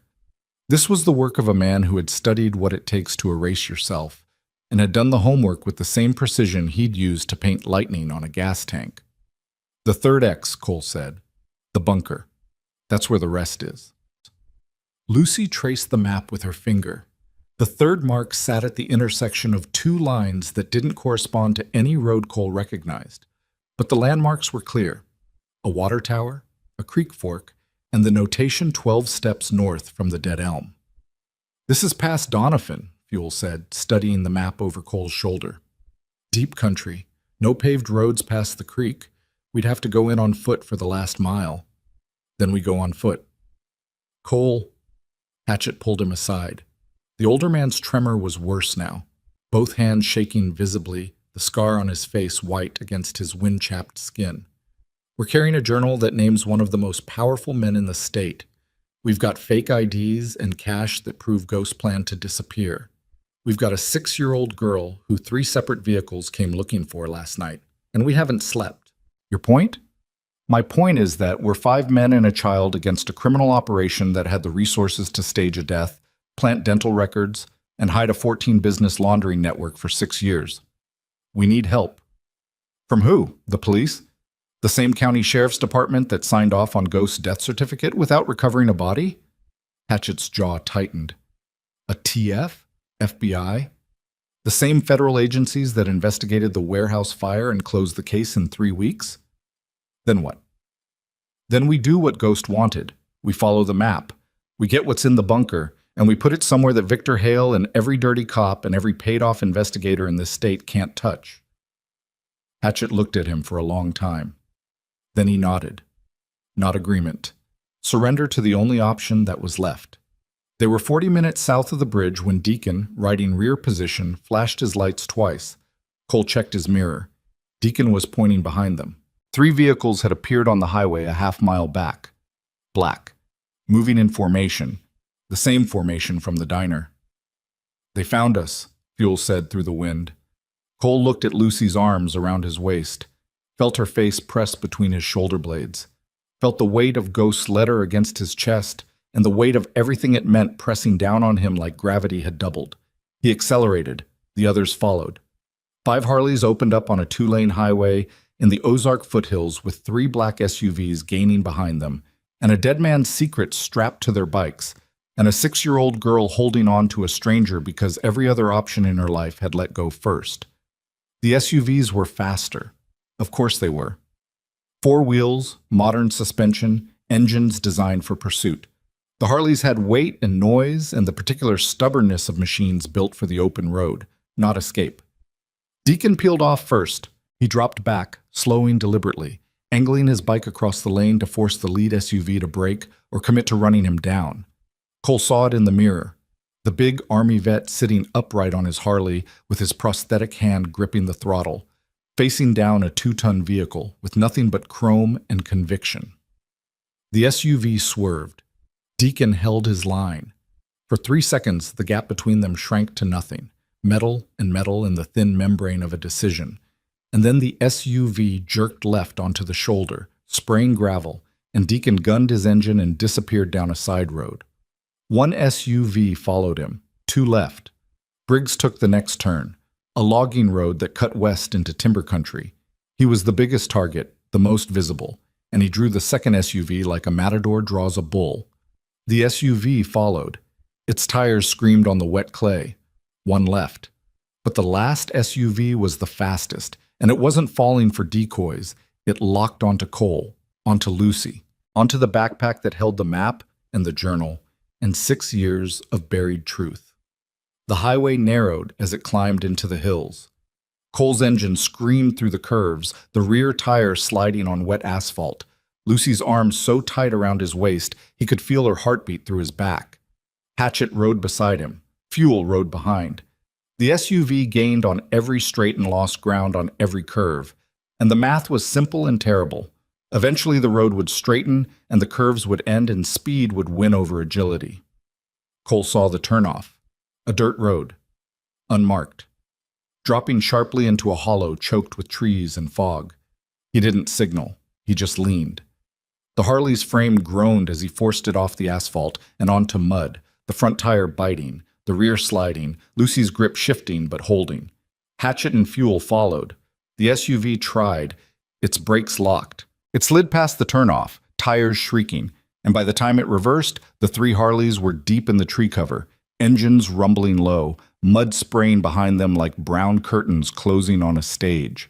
They rode for 20 minutes on roads that weren't roads, logging cuts and creek crossings and deer trails that barely fit the bikes. Cole's arms burned. His knee was screaming. Lucy hadn't made a sound since the chase began, and her silence was worse than screaming would have been because it meant she was used to this, used to running, used to holding on while the world tried to shake her loose. They stopped in a clearing, cut the engines, sat in the fog and the silence and listened to their own breathing and the distant sound of the SUV circling the main road like a shark that had lost the scent but hadn't lost interest. "They'll set up a perimeter," Hatchet said between breaths. "Block the roads. Wait for us to surface." "How did they find us?" Fuel demanded. "We told no one. Nobody made calls. Nobody—" He stopped. Hatchet's phone. The text to Roach. "Haven't heard anything. Why?" 4 words. Enough to confirm that Hatchet's phone was active. Enough for someone with the right resources to pull a cell tower ping and narrow a location to a 10-mile radius. "Oh no," Hatchet whispered. He pulled out the phone, stared at it. Then he removed the battery with hands that shook so badly it took 3 tries. He set both pieces on the ground and looked at Cole with an expression that contained the full architecture of self-blame. The walls, the roof, the foundation, all of it crumbling. "I led them to us," Hatchet said. "You didn't know." "I should have. I should have pulled the battery before I ever answered Roach. I should have—" "It's done. We deal with what's next." What's next is that they know we're in this area. They know we've been to the garage. They know we're heading south, which means they know about the map, or they know enough to guess. Cole looked at Lucy. She was sitting on the gas tank of his bike, the rabbit in one hand, the backpack in the other. Fog curled around her like the hollow itself was trying to hide her. "The bunker," Cole said. "We go now. On foot. We leave the bikes. We take what we can carry, and we move through the woods. Lucy knows the landmarks." "Cole, she's 6. She's been navigating this map longer than any of us. Her mother trained her. Ghost trained her mother. This is what they prepared for." Hatchet looked at the girl sitting on the motorcycle in the fog. 6 years old, 40 pounds, holding a one-eared rabbit and the last secrets of a dead man's war. "Then let's move," Hatchet said, "because in about 30 minutes, this hollow is going to be crawling with people who want that backpack more than they want us alive." Cole lifted Lucy off the bike. She stood in the mud and looked up at him. "The dead elm," she said. "It's past the water tower, by the creek where the water splits in 2, 12 steps north. That's where Daddy put the door." "You remember all that?" "Mama made me say it every night, like a bedtime story, but not the fun kind." Cole took her hand. Hatchet checked the tree line. Fuel stashed the bikes under fallen branches, covering chrome with leaves and mud. They walked into the woods, 3 men, a child, and the accumulated weight of a dead man's fight pressing down on every step. Behind them, on the road they'd left, the sound of engines grew louder. Not motorcycles, not the SUV, something heavier. Multiple vehicles, the low diesel growl of trucks that carry equipment and personnel, and the particular mechanical patience of people who have been paid enough to wait as long as it takes. Hatchet heard it, Fuel heard it, Cole heard it, Lucy heard it too. She didn't flinch. She just squeezed Cole's hand tighter and walked faster, her small sneakers sinking into the mud, her eyes locked forward on a path only she could see. The hunted leading the hunter's hunters through a forest that smelled like wet pine and rotting leaves, and the slow, cold certainty that whatever was in that bunker had better be worth every drop of blood it was about to cost. The dead elm stood like a crooked finger pointing at nothing. Bark stripped gray and smooth by years of weather, branches bare and black against the low fog, roots erupting from the earth in knotted fists that had been gripping the same dirt since before any of them were born. The creek split 20 yards south, one fork running clear and fast over limestone, the other curling west into a marshy depression choked with cattails and standing water. The water tower rose behind the tree line to the east, its rusted legs visible through gaps in the pine canopy, the tank itself long empty, paint peeled down to bare metal that had turned the color of dried blood. Lucy counted the steps. She walked north from the base of the elm with the deliberate precision of a child performing a ritual, heel to toe, each step measured, lips moving silently as she counted. Cole walked beside her but didn't touch her. This was her part. This was the piece her mother had rehearsed with her in dark rooms while a man named Ray slept, and the world outside didn't know or didn't care that a 6-year-old was memorizing coordinates to a dead man's bunker. 12, Lucy said. She stopped, looked down at her feet. The ground beneath her was flat, covered in dead leaves and a thin layer of mud. Nothing visible. Nothing that said, here, look here, dig here. It's under, she said. Mama said push the rock. Cole scanned the ground. Hatchet and Fuel spread out, kicking through leaves and debris. It was Fuel who found it, a flat stone the size of a hubcap, set flush with the earth, almost invisible unless you knew to look. He rolled it aside, and beneath it was a steel plate with a recessed handle and a keyhole. The keys from the bridge. Cole tried the first key. Nothing. Second key. The lock turned with a mechanical thunk that vibrated through the steel and into the ground beneath their feet, like the earth itself was unlocking. He pulled the handle. The plate lifted on hidden hinges, revealing a concrete staircase descending into darkness. The air that came up was cold and dry and smelled like sealed plastic and gun oil and the particular absence of living things. I'll go first, Hatchet said. No. Cole looked at Lucy. She goes first. This is her father's house. She walks in first. Hatchet opened his mouth to argue, then closed it. Because Cole was right, and they both knew it. Lucy looked at the dark staircase. She held the rabbit tight against her chest. Then she reached up and took Cole's hand. Together, she said. They went down. 12 steps. Concrete walls. A motion sensor light clicked on at the bottom. Battery-powered, still functional after 6 years, which meant Ghost had installed industrial-grade equipment meant to outlast him. The space opened into a room roughly 20 feet by 30, concrete floor, concrete ceiling, shelving units along the walls, a desk, a chair, a cot with a folded blanket, a water jug, empty, a camping stove, unused. Ghost had built himself a tomb he could live in. The shelves held the arsenal, not weapons, though there were 2 locked cases that probably contained firearms. The real arsenal was information.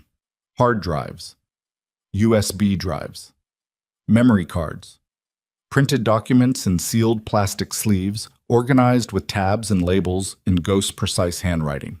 Surveillance photographs, men in suits, men in biker cuts, men shaking hands outside office buildings, and warehouse doors and the kind of restaurants where the tables are far apart and the music is loud enough to cover conversation, and recordings. Dozens of small digital recorders, each labeled with a date and a code. Ghost had wired himself. For months, maybe years. He'd walked into rooms with killers and money launderers and corrupt officials and recorded every word while smiling and shaking hands and pretending to be one of them. He was building a case, Fuel whispered. A federal case. By himself. Because he didn't trust the feds to build it, Cole said. Because the last time someone went to the feds with evidence against the syndicate, the witness disappeared and the agent got transferred and the case file went into a shredder. Hatchet picked up one of the sealed document sleeves. Inside was a photograph of Victor Hale standing beside a man in a sheriff's department uniform. They were at a fundraiser, smiling, Hale's arm around the deputy's shoulders. "That's the county sheriff," Hatchett said. "Tom Eckerd. He signed Ghost's death certificate." "I know." He signed a death certificate for a man whose body was never found, at the request of a man who was laundering millions through the same organizations Ghost was trying to expose. "I know, Hatch." "So when you said we can't go to the police, I meant we can't go to the police." Fuel sat down on the cot. The springs creaked. He stared at the wall. Ghost spent 2 years building this, 2 years undercover inside his own life, recording, documenting, setting up safe houses and escape routes, and he stopped. His voice had gone thick. And he did it alone. He didn't tell any of us, not Briggs, not me, not you. He looked at Hatchett. "Why?" "Because he didn't know who to trust," Cole said. "He could have trusted us." "Could he?" "Roach rode with all of us. Roach was in our meetings, our bars, our campsites. If Ghost told any one of us, Roach would have known within a week, and Ghost would have been dead within 2. The words sat in the room like a body nobody wanted to identify. Dead. Ghost had faced that word as a mathematical certainty and had chosen to erase himself rather than let it become literal. He'd given up his name, his brotherhood, his daughter, everything, because the alternative was a real grave instead of a fake one. Lucy had walked to the desk. She stood on tiptoe and pulled open the top drawer. Inside was a music box. Small, wooden, the finish worn to a soft glow. She opened it. A melody played, Mashu, thin and metallic and impossibly delicate in the concrete silence of the bunker. A simple tune, the kind of melody that exists in the space between lullaby and elegy. "Mama sang this," Lucy said, "every night." Cole watched her stand there, holding the music box, the melody filling the underground room like water filling a glass, and he understood something that Ghost's journal and letters and evidence hadn't quite made real until this exact moment. Ghost hadn't just been fighting a criminal organization. He'd been fighting time, racing against the moment when the walls would close and the options would narrow to a single point, and every ounce of love he had for his daughter would have to be compressed into things. A music box, a letter, a map on a placemat, because he wouldn't be there to hold her himself. The melody wound down. The music box clicked shut. The silence returned, heavier than before. Hatchett's hands had stopped shaking. Cole noticed it the way you notice a clock that stopped ticking. Not the absence of sound, but the absence of something you'd gotten used to. Hatchett's fingers were steady on the document sleeve, his jaw set, his eyes clear. "We take everything," Hatchett said. "Every drive, every recording, every photograph. We load it onto the bikes, and we get it to someone who can't be bought." "Who?" Fuel asked. "I know a reporter," Cole said. "Kansas City. She did the series on the methamphetamine pipeline through the boot heel 3 years ago. Independent. Doesn't work for any outlet that Hale's money touches." "A reporter." "A reporter with federal contacts who aren't Hale's federal contacts. Ghost couldn't go to the law because the law was compromised, but he could go to the press. He could flood the zone with enough evidence that the story gets too big for any single person to bury. That's a gamble. Everything's been a gamble since last night. At least this one has a chance." They loaded the material into backpacks. Every drive, every recorder, every document. Lucy carried the music box in her backpack next to the map and the photograph of her father. Cole carried the journal and Ghost's letter and the weight of a dead man's faith that someone would finish what he started. They climbed out of the bunker. The fog had thinned, but the sky was still low and gray, pressing down on the trees like a hand on a chest. Cole pulled the steel plate shut and rolled the stone back over it. They were halfway back to the bikes when Fuel stopped. He held up one hand. Everyone froze. Lucy pressed against Cole's leg. The rabbit disappeared inside the oversized jacket. Voices. Distant but approaching. Multiple. Coming from the direction of the road. Then engines. Not car engines. Motorcycle engines. 2, maybe 3. Coming up the logging trail toward the hollow where they'd stashed the Harleys. "That's not Deacon," Hatchett said. That's not Briggs." "How do you know?" Because Deacon rides a Softail with an aftermarket exhaust that sounds like a diesel with a grudge. And Briggs's transmission winds in third gear. I've been listening to those bikes for 15 years. Those aren't them. Cole pulled Lucy behind a fallen log. Hatchet crouched beside a pine trunk. Fuel dropped flat behind a rise in the terrain, his eyes locked on the trail below. 3 motorcycles emerged from the tree line. They rolled into the hollow where the stashed Harleys sat beneath branches and mud, and the lead rider killed his engine and dismounted. He was lean, maybe 45, with a face that looked like it had been assembled from spare parts left over from better faces. A crooked nose, a shallow chin, eyes set too close together. He wore a cut Cole didn't recognize, no club name visible, but the snake and 8 tattoo on his neck was visible even from 50 yards. Consortium. The other 2 riders flanked the hidden Harleys. One of them pulled branches away, revealing chrome. He photographed the plates with his phone. "Got him," the lead rider said.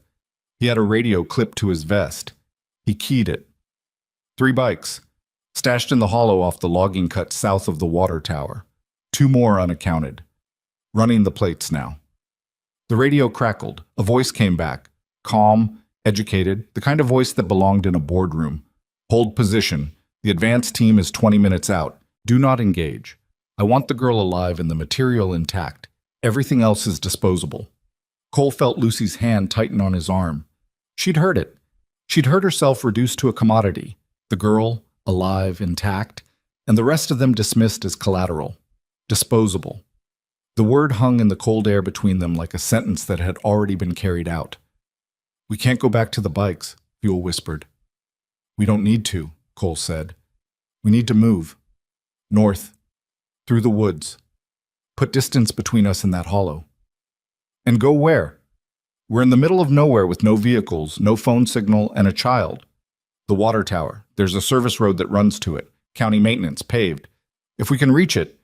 Hatchet grabbed Cole's arm. His grip was iron. "They said 20 minutes. Advance team.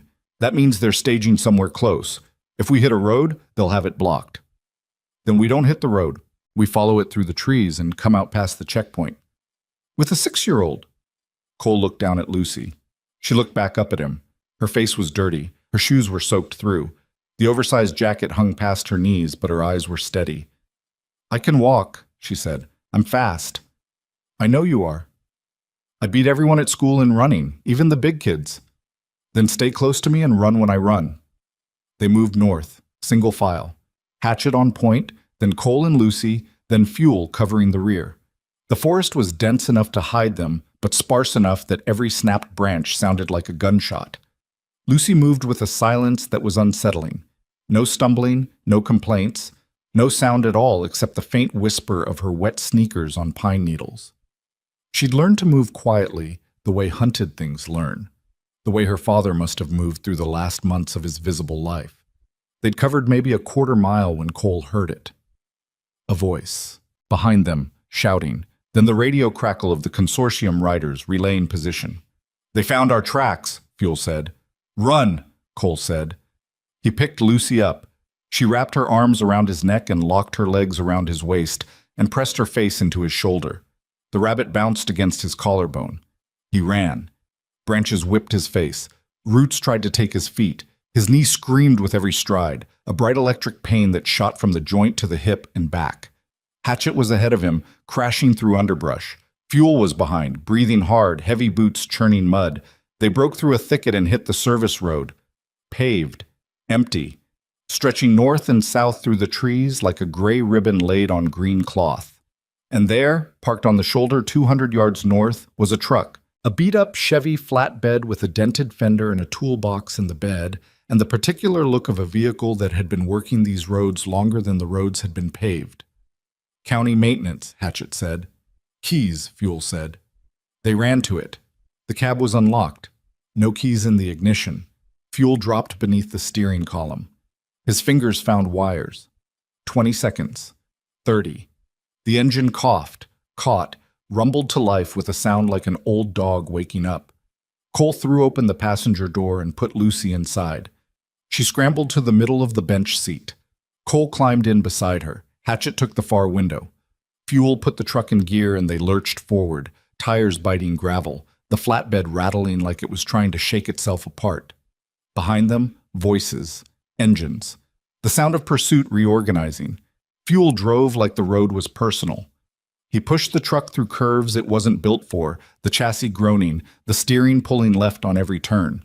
The service road met a county highway after 3 miles, and Fuel took the turn without stopping, the rear end swinging wide, tires screaming. "Phone," Cole said. "Anybody got signal?" Hatchet checked. 1 bar, flickering. "Give it to me." Cole dialed the number from memory. A reporter named Janine Calloway. He'd met her 5 years ago when she'd come to a club event researching a story. She'd been sharp, fearless, and completely uninterested in writing the kind of story that powerful people wanted told. She'd also been threatened twice during the methamphetamine series and hadn't flinched. The phone rang 3 times. "Calloway. This is Cole Maddox, Iron Saints."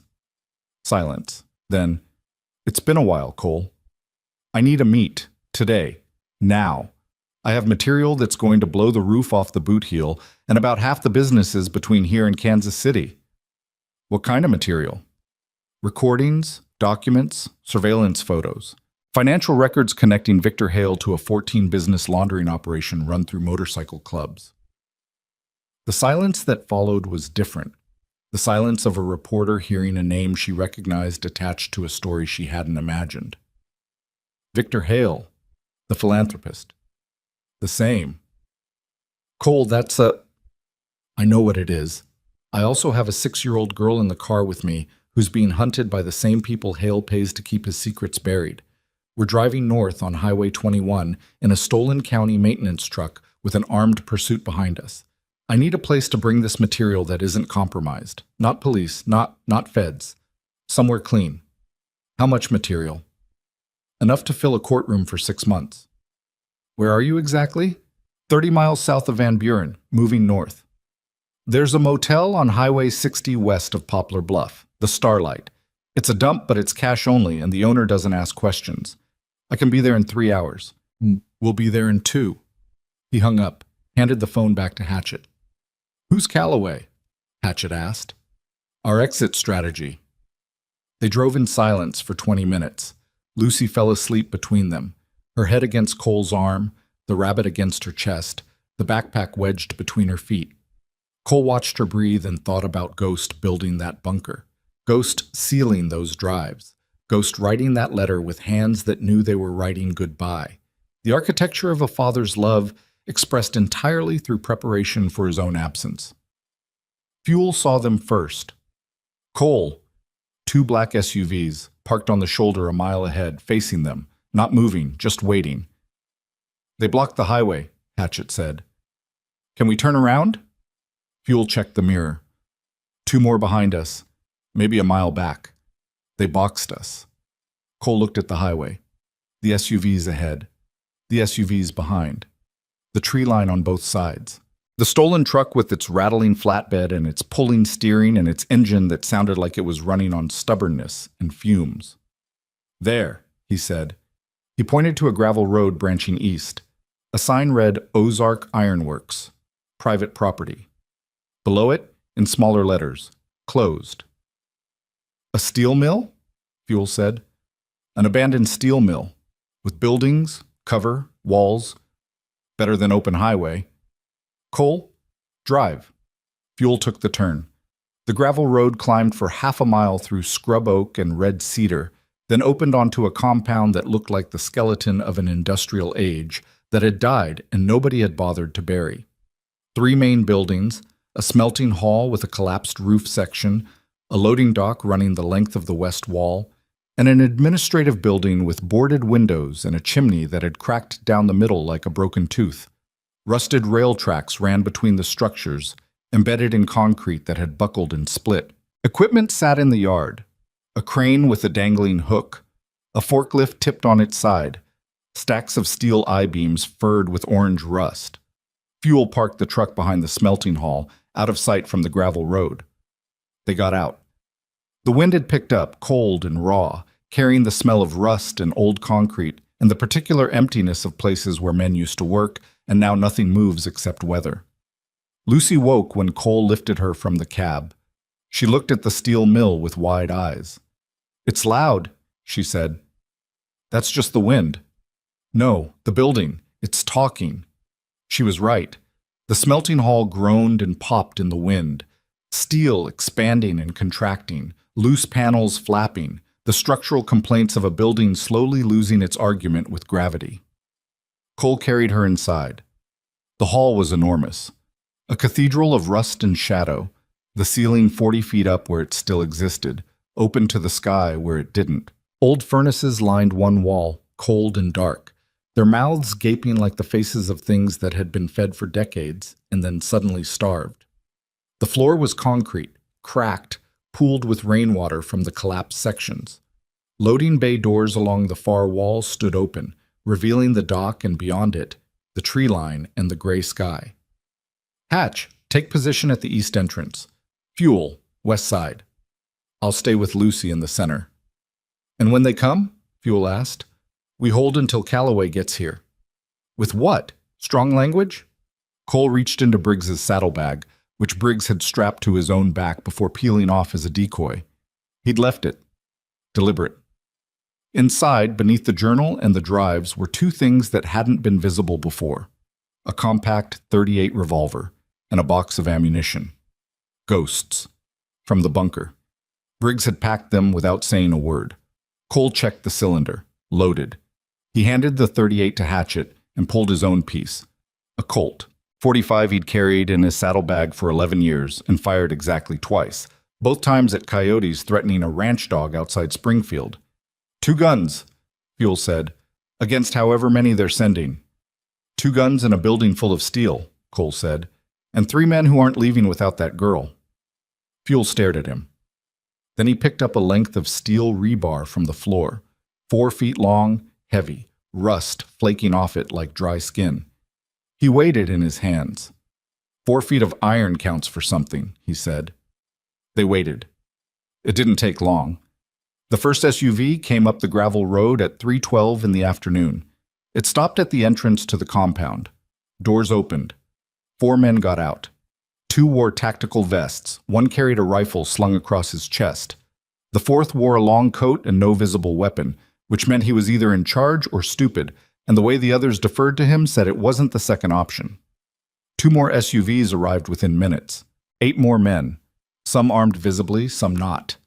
They spread across the compound with the practiced efficiency of people who'd done this before, clearing sight lines, establishing positions, moving with a calm that was more frightening than aggression, because calm meant confidence, and confidence meant they expected to win. The man in the long coat walked to the center of the yard. He stood between the rusted rail tracks and looked at the smelting hall. "Cole Maddox," he called out. His voice echoed off the steel walls. Educated, controlled, the same voice from the radio. "My name is Marcus Webb. I work for people who would prefer this to end quietly. You have something that belongs to them. We have no interest in you or your friends. Give us the girl and the material, and you ride out of here." Cole stood behind a furnace near the loading bay. Lucy was behind him, tucked into an alcove between 2 rusted equipment cabinets. The rabbit was in her arms. Her breathing was steady. Her eyes were enormous. "The girl doesn't belong to anyone," Cole shouted back. "She belongs to her legal guardian, a man named Ray Purcell, who has filed a missing persons report, who is, at this moment, cooperating with the county sheriff's department to recover his stepdaughter from a group of men who abducted her from a public restaurant. Ray Purcell is an abusive piece of garbage who let a child walk out into a thunderstorm without shoes that fit. That's a matter for family court, not for armed men in an abandoned building." "You're right. Let's call it in. Get the county sheriff out here, Tom Eckerd, the one who signed a death certificate for a man who never died." Silence. "Or we could talk about Victor Hale," Cole continued, "and the 14 businesses, and the wire transfers, and the recordings. We've got a lot of recordings, Webb. Your boss should have checked the bunker before he decided Ghost was dead." The silence stretched.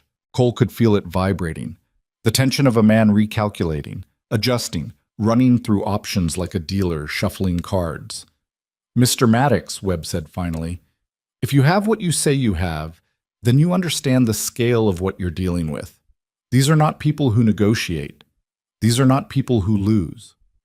You are three men in a building that's falling apart, with a child you can't protect and evidence you can't use. The reporter you called will never reach you. The roads are already closed. In 30 minutes, it will be dark. And in the dark, math matters more than courage. Then I guess we've got 30 minutes to change the math. Webb shook his head slowly, then raised one hand. The tactical men began to move. 2 toward the east entrance, 2 toward the west, 2 more circling south to the loading dock, and then a sound. Not from the compound, not from the tree line, from the road, from the gravel, from the highway beyond. Motorcycles, not 1 or 2. Many. The deep, rolling, unmistakable thunder of Harley engines, a sound that starts in the chest and moves outward, that turns air into something you can feel against your skin, that doesn't arrive so much as occupy space like it's always been there and the world was just too quiet to hear it. Headlights appeared at the entrance to the compound. 5. 10. More behind them. Filling the gravel road, engines rumbling low, chrome, catching what was left of the gray afternoon light. Briggs was in front, his face battered, a split lip, dried blood down his chin, a bruise swelling his left eye shut. But he was upright and riding and alive. Beside him was Deacon, his prosthetic hand locked on the throttle, his jaw set like it had been carved from the same stone as the mountains behind him. And behind them, bikers Cole didn't recognize. 15. 20. Men and women on machines that had seen more highway than most cars would see in a lifetime. Old riders, young riders, patches from clubs Cole hadn't spoken to in years, road-worn faces and scarred hands, and the quiet, absolute presence of people who had ridden through a storm because someone they trusted had asked them to. Briggs had made calls. Deacon had made calls.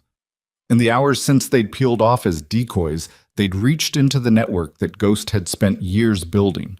Not the criminal network, not the syndicate, but the other one, the real one.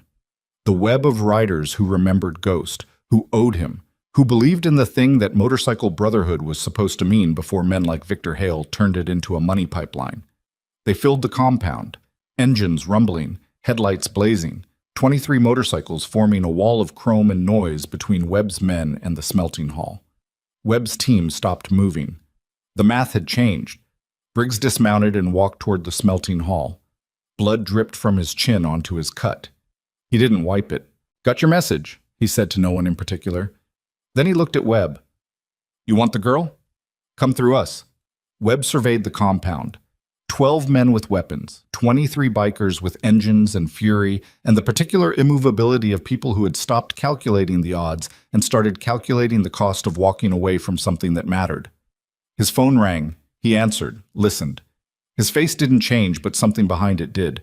Some architecture of certainty shifting, some foundation developing a crack. He lowered the phone. "Mr. Maddox." Cole stepped into the loading bay doorway. Lucy was behind him. The entire compound could see her. The small figure in the oversized jacket, the one-eared rabbit, the backpack full of a dead man's war. "You said the roads are closed," Cole called out. "You said the reporter can't get here. You said the math is on your side." He paused. "Check your math again." Webb looked at the bikers, looked at his men, looked at his phone. Then a new set of headlights appeared on the gravel road. Not motorcycles, not SUVs, a car. Compact, dusty, driven fast. It slid to a stop at the edge of the compound and a woman got out. Mid-40s, red hair pulled back, a messenger bag slung across her chest, wearing the kind of determination on her face that suggested she'd driven through at least one roadblock to get here. Janine Calloway. She looked at the bikers, looked at the armed men, looked at the steel mill. Then she pulled a phone from her pocket and held it up. "I've been recording this entire compound for the last 4 minutes via satellite uplink to my editor's server. Every face, every weapon, every vehicle plate. If anything happens to anyone here, anyone, it goes live in 60 seconds. Webb's men looked at each other. The tactical vests suddenly looked less like armor and more like targets. Webb stood very still. The wind cut across the compound, carrying rust and cold and the smell of 23 idling Harley engines. The sky was darkening. The first stars were pushing through the gray. His phone rang again. He answered, listened longer this time. The crack in his certainty widened into something visible, a jaw tightening, a weight settling behind the eyes, the look of a man receiving orders he doesn't want but can't refuse. He lowered the phone. "This isn't over," he said. "No," Cole said. "It's not. But tonight, you leave." Webb looked at Lucy one more time. The girl stared back at him from behind Cole's legs. She didn't flinch. She didn't hide. She held the rabbit and looked at the man who'd been sent to erase her father's legacy, and in her eyes was something that Webb, for all his education and control and the resources of a criminal empire behind him, could not match. She wasn't afraid. She'd been afraid her whole life. Of Ray. Of the dark. Of the men at her school. Of the sound of her mother not coming home. She'd been afraid so long that fear had become structural, load-bearing, part of the architecture of who she was.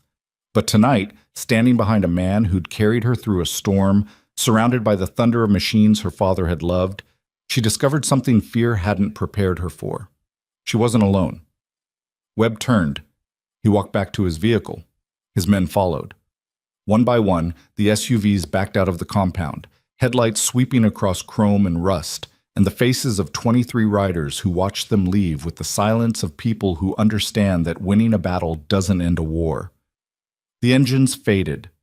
The gravel settled. The compound went quiet except for wind and idling Harleys and the breathing of men who hadn't exhaled in 20 minutes. Calloway walked to Cole. She looked at the backpack in Lucy's arms. "Is that it?" she asked. "That's part of it. The rest is on the bikes, drives, recordings. Enough paper to build a bonfire or bring down an empire. Your choice." "It's not my choice. It's hers." Calloway looked at Lucy. "Your father collected all this?" Lucy nodded. "He must have been very brave." Lucy considered this. Then she said, with the measured honesty of a child who has learned to weigh words before spending them, "He was scared. He said so in his letter. But he did it anyway." Calloway blinked.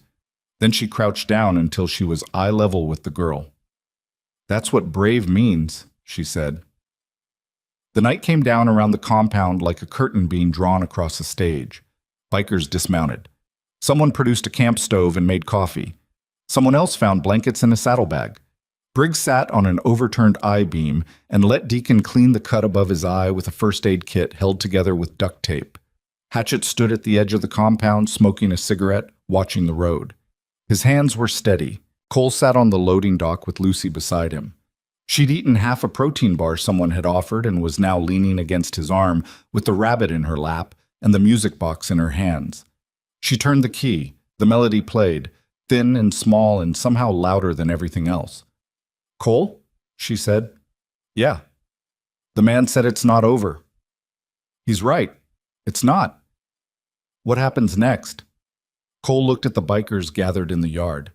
Briggs with his battered face, Deacon with his prosthetic hand, Fuel with his rebar leaning against the furnace like a sword he wasn't ready to put down. Hatchet at the perimeter, steady for the first time in years. 20 strangers who'd ridden through a storm for a dead man's daughter. "Next," Cole said, "we tell the truth. Everything your daddy found, everything he recorded. We give it to the reporter and we let the world hear it. And then? Then the people who heard him have to answer for it. And my daddy?" Cole felt the letter against his chest.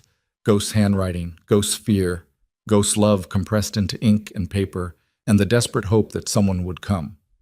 "We haven't found him yet," Cole said, "but the map had 3 marks.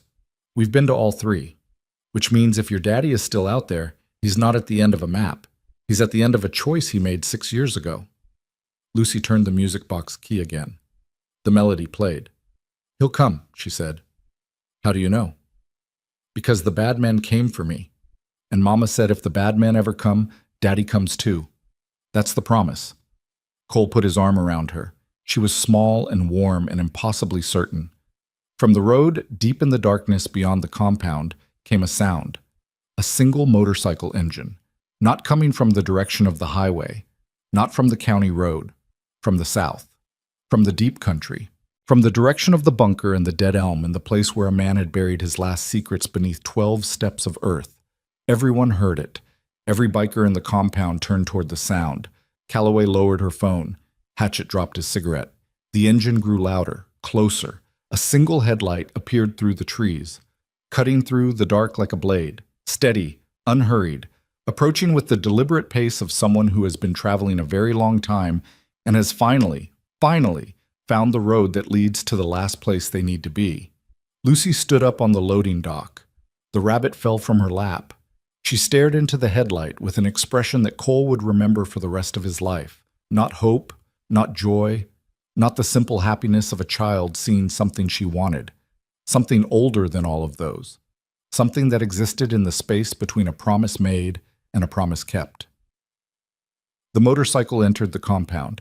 It rolled slowly between the parked Harleys, between the rusted rail tracks, between the men and women who stood in silence and watched it pass. The rider was lean, hooded, gloves worn through at the fingertips. The bike was stripped down, rebuilt, unrecognizable, except for one thing. On the tank, beneath layers of road grime and years of hard miles, the faintest trace of silver lightning caught the firelight from the camp stove. Lucy's voice was barely a whisper. "Daddy?" The rider killed the engine. The silence was total. He sat on the bike for a long moment, head bowed, hands gripping the bars. Then he reached up and pulled back the hood. Scarred, older, a face that had been taken apart by time and violence and reassembled into something that was still recognizable, but only barely. The way a photograph looks after it's been folded and unfolded 1,000 times. But the chin came to a point, and the eyes, dark, steady, carrying a weight that most men would have set down years ago, found Lucy on the loading dock with the certainty of a compass finding north. Elias Ghost Mercer looked at his daughter for the first time in 6 years. And Lucy ran. She ran the way children run when they don't know the word for what they're feeling, with everything. Arms pumping, sneakers slapping concrete, the oversized jacket flapping behind her like wings that hadn't learned to fly yet. She didn't call out again. She didn't need to. The word she'd already said was still hanging in the air between them, filling the compound like smoke, like engine noise, like something that had been held underwater for 6 years and had finally broken the surface. "Daddy." Ghost swung his leg off the bike. His movements were slow. Not from hesitation, but from the particular economy of a body that had learned to ration every gesture, to make each motion count, because excess movement attracted attention, and attention was a luxury he hadn't been able to afford. He took one step forward, then another. Then his knees hit the concrete and he opened his arms and Lucy crashed into him with the full velocity of 40 pounds in 6 years, and every night she'd spent holding a one-eared rabbit and pretending it was him. He caught her, wrapped his arms around her, pulled her against his chest, and the sound that came out of him was not a word. It was something beneath language, a low, broken exhalation that carried the weight of 2,000 nights spent alone in rooms where he couldn't say his own name, listening to a music box melody in his memory because the real one was in a bunker he couldn't visit, belonging to a daughter he couldn't hold. Lucy pressed her face into his neck. Her small hands gripped the fabric of his jacket. She was shaking, not crying, shaking, the tremors of a body releasing tension it had been carrying so long it had become structural, load-bearing, part of the foundation of who she was. "You came," she said into his collar. "Mama said you'd come." Ghost's hands moved to the back of her head. His fingers, scarred, calloused, trembling, spread across her dark hair and held her the way you hold something you've spent years convincing yourself you'd never touch again. "I'm here," he said. His voice was a wreck, sandpaper and rust and the specific rawness of a throat that hadn't spoken this particular truth out loud in 6 years. "I'm here. I'm not leaving." Cole stood on the loading dock and watched. He didn't move, didn't speak. Around him, 23 bikers stood in the same silence, not the uncomfortable silence of people watching something private, but the reverential silence of people witnessing something they understood in their bones. Every man and woman in that compound had lost something: a marriage, a child, a brother, a version of themselves they couldn't get back. They knew what reunion looked like. They also knew what it cost. Hatchet was the first to move. He walked across the compound toward Ghost, slowly. Not a approach. A pilgrimage. His boots crunched on gravel. His hands hung at his sides, steady now, the tremor gone as if the sight of Ghost holding his daughter had recalibrated something inside him that had been shaking for 6 years. Ghost looked up over Lucy's shoulder. His eyes found Hatchet's face, and something passed between them that was too large for words. Recognition, guilt, gratitude, apology, fury, relief, all of it compressed into a single look that lasted 3 seconds and contained an entire history. "Hatch," Ghost said. "You son of a bitch," Hatchet said. His voice cracked on the last word. He dropped to one knee beside them and put his hand on Ghost's shoulder. His fingers gripped the fabric and didn't let go. "You were alive, this whole time, and you let us grieve. You let us ride that funeral procession. You let us drink ourselves stupid at your memorial while you were out there. I had to. You had to. They had Elena. They had her mother. They had leverage on everyone I'd ever stood next to. If I stayed dead, they stopped looking. If they stopped looking, Lucy was safe." "Was she?" Hatchet's voice went quiet. "Was she safe, Ghost? Because I just spent 24 hours pulling your daughter out of situations that say otherwise." Ghost's face changed. The scars tightened. The muscles beneath them shifted into something that wasn't anger, but was adjacent to it. The look of a man being confronted with the cost of a decision he'd made in the dark, alone, with no one to tell him if he was right. Elena was supposed to... He stopped, swallowed. She had the plan, the map, the safe houses. She knew where everything was. She was supposed to take Lucy and disappear if anything went wrong.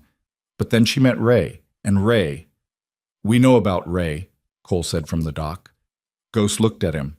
The two men had ridden together for 4 years, had shared campsites and silence and the kind of trust that builds between people who face the same direction on the same road. Now they were strangers separated by 6 years of death and resurrection and the impossible distance between a man who grieves and a man who lets himself be grieved for. "Cole?" Ghost said. "Yeah. Thank you." Cole nodded. He didn't say you're welcome. He didn't say it's nothing, because it wasn't nothing. It was everything, and men like Cole acknowledged weight without pretending it was light. Lucy pulled back from Ghost's chest. She studied his face. The scars. The new lines. The years written into his skin like entries in a ledger she couldn't read. She touched the scar that ran along his jaw. A thin white line that hadn't been there in the photograph she carried. "You look different," she said. "I know. You look tired." "I am tired." "Are you done being dead?" Ghost's mouth twitched, not quite a smile. The ghost of a smile, which, given the circumstances, was exactly right. "Yeah, Lucy, I'm done being dead." She reached into the pocket of the oversized jacket and pulled out the stuffed rabbit. She held it up so Ghost could see it. "I kept him safe," she said. "Like you said." Ghost took the rabbit, held it, turned it over in his scarred hands, the missing ear, the matted fur. The years of being squeezed and carried and held against a small chest in dark rooms by a child who needed something to hold on to because her father had chosen to become a memory. "You did good," Ghost whispered. "You did so good, Lucy." Calloway stood at the edge of the group, her messenger bag against her hip, her phone recording. She wasn't performing journalism right now. She was witnessing, and she knew the difference. "Mr. Mercer," she said when the silence had settled enough to hold a new voice, "I'm Janine Calloway. I'm going to tell your story, all of it, but I need to know. Are you willing to go on record?" Ghost stood. He lifted Lucy with him. She clung to his neck, legs wrapped around his torso, unwilling to let go, and faced the reporter. "I've been building the record for 8 years, he said. "Recordings, documents, financials. Everything's in that bunker or on those bikes. I'll give you all of it. But the story doesn't start with me. It starts with the people who built the machine." Victor Hale. Hale is the money. Roach was the inside man. Tom Eckert signed off on the cover-up. There are 14 businesses, 3 shell corporations, and a network of paid officials stretching from here to Jefferson City. I've got recordings of every meeting, every handshake, every dollar that moved through the pipeline. And the warehouse fire? Ghost's expression didn't change, but something behind it shifted. A door opening onto a room he'd kept locked for 6 years. The fire was real. They said it. I was supposed to be inside. Roach confirmed I'd be there. But I'd already planted the dental records, military surplus, modified, and I went out the back before the accelerant caught. Watched the building burn from a tree line a quarter-mile away. You watched your own funeral, Hatchett said. Not a question. I watched from a ridge on Route 60, 200 bikes. I could hear the engines from a mile away. Ghost's voice was steady, but his eyes were not. They were the eyes of a man who had stood on the outside of his own life and watched the people he loved mourn him, and had to stay silent because the alternative was making the mourning real. That was the hardest day. Not the fire. Not the years after. That ride. Those bikes. Knowing I'd done that to every one of you. You could have told us, Fuel said. He was standing at the edge of the group with the rebar still in his hand, the last man to let go of the weapon, the last man to fully trust the moment. If I'd told one person, Roach would have known within a week. He was in everything, club meetings, group chats, rides. He had access to every conversation and every phone number and every location. The only way to keep Lucy safe was to make the death airtight, and the only way to make it airtight was to make it real for everyone, including you. Fuel looked at the ground, then at the rebar in his hand. He set it down slowly, leaning it against the furnace with a care that said he wasn't discarding a weapon. He was putting down something heavier, the suspicion, the anger, the weight of having doubted Roach and been right and wishing he'd been wrong. So what now? Fuel asked. Now we finish it, Ghost said. Calloway made her calls from the parking lot of the compound with a satellite phone she kept in her car for exactly this kind of situation. The kind where cell towers are unreliable and the story is the kind that powerful people would prefer to stay buried. She called her editor. She called 2 contacts at the state attorney general's office. Not the county level, not the federal level, but the state level, where Hale's money hadn't reached deep enough to build foundations. She called a source inside the State Police Criminal Investigations Unit. By midnight, the first unmarked state police cars arrived at the compound. By 2 a.m., a forensic accounting team was cataloging the drives and documents in a mobile unit parked between 2 rusting I-beams. By dawn, warrants had been issued for Victor Hale, Marcus Webb, Tom Icard, and a man whose real name turned out to be Raymond Purcell. Not a boyfriend, not a stepfather, but a low-level consortium operative placed in Elena Mercer's life to monitor Lucy and retrieve any materials Ghost might have left behind. They found Elena 3 days later, alive. In a motel outside Branson, locked in a room she'd been moved to after she'd tried to run with Lucy and failed. She was thin and exhausted and had bruises on her wrists from restraints, but she was alive. She was alive because she'd been more valuable as leverage than as a casualty, a fact that said everything about the people who'd held her and nothing about the woman who'd endured it. Roach was arrested at his home in West Plains on a Tuesday morning. He answered the door holding a coffee mug with the Iron Saints logo on it. The state police officer who handcuffed him said Roach didn't resist, didn't speak. Just set the mug on the porch railing and held out his wrists with the expression of a man who had been expecting this moment for 6 years and had spent every one of those years practicing how to hold his face when it arrived. Cole heard about the arrest from Hatchett, who heard it from Deacon, who heard it from the state police detective assigned to the case.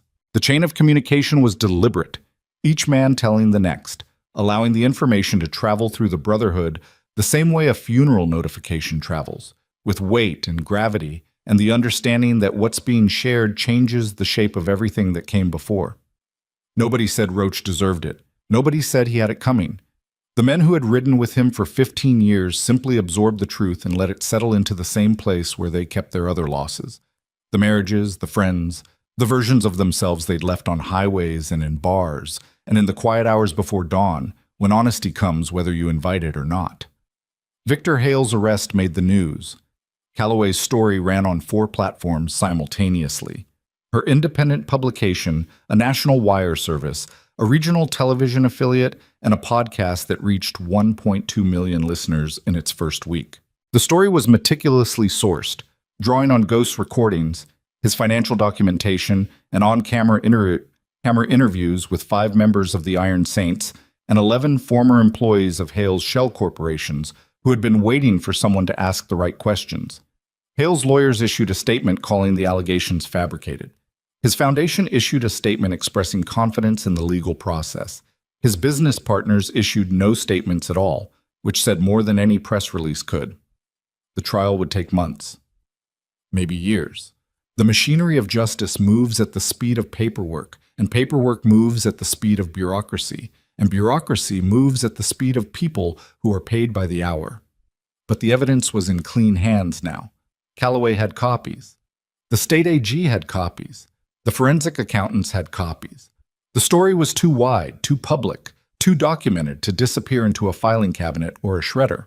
Ghost had built his case alone, but he'd built it well enough that no single person could bury it. 3 months after the night at the steel mill, the Iron Saints hosted their annual charity ride.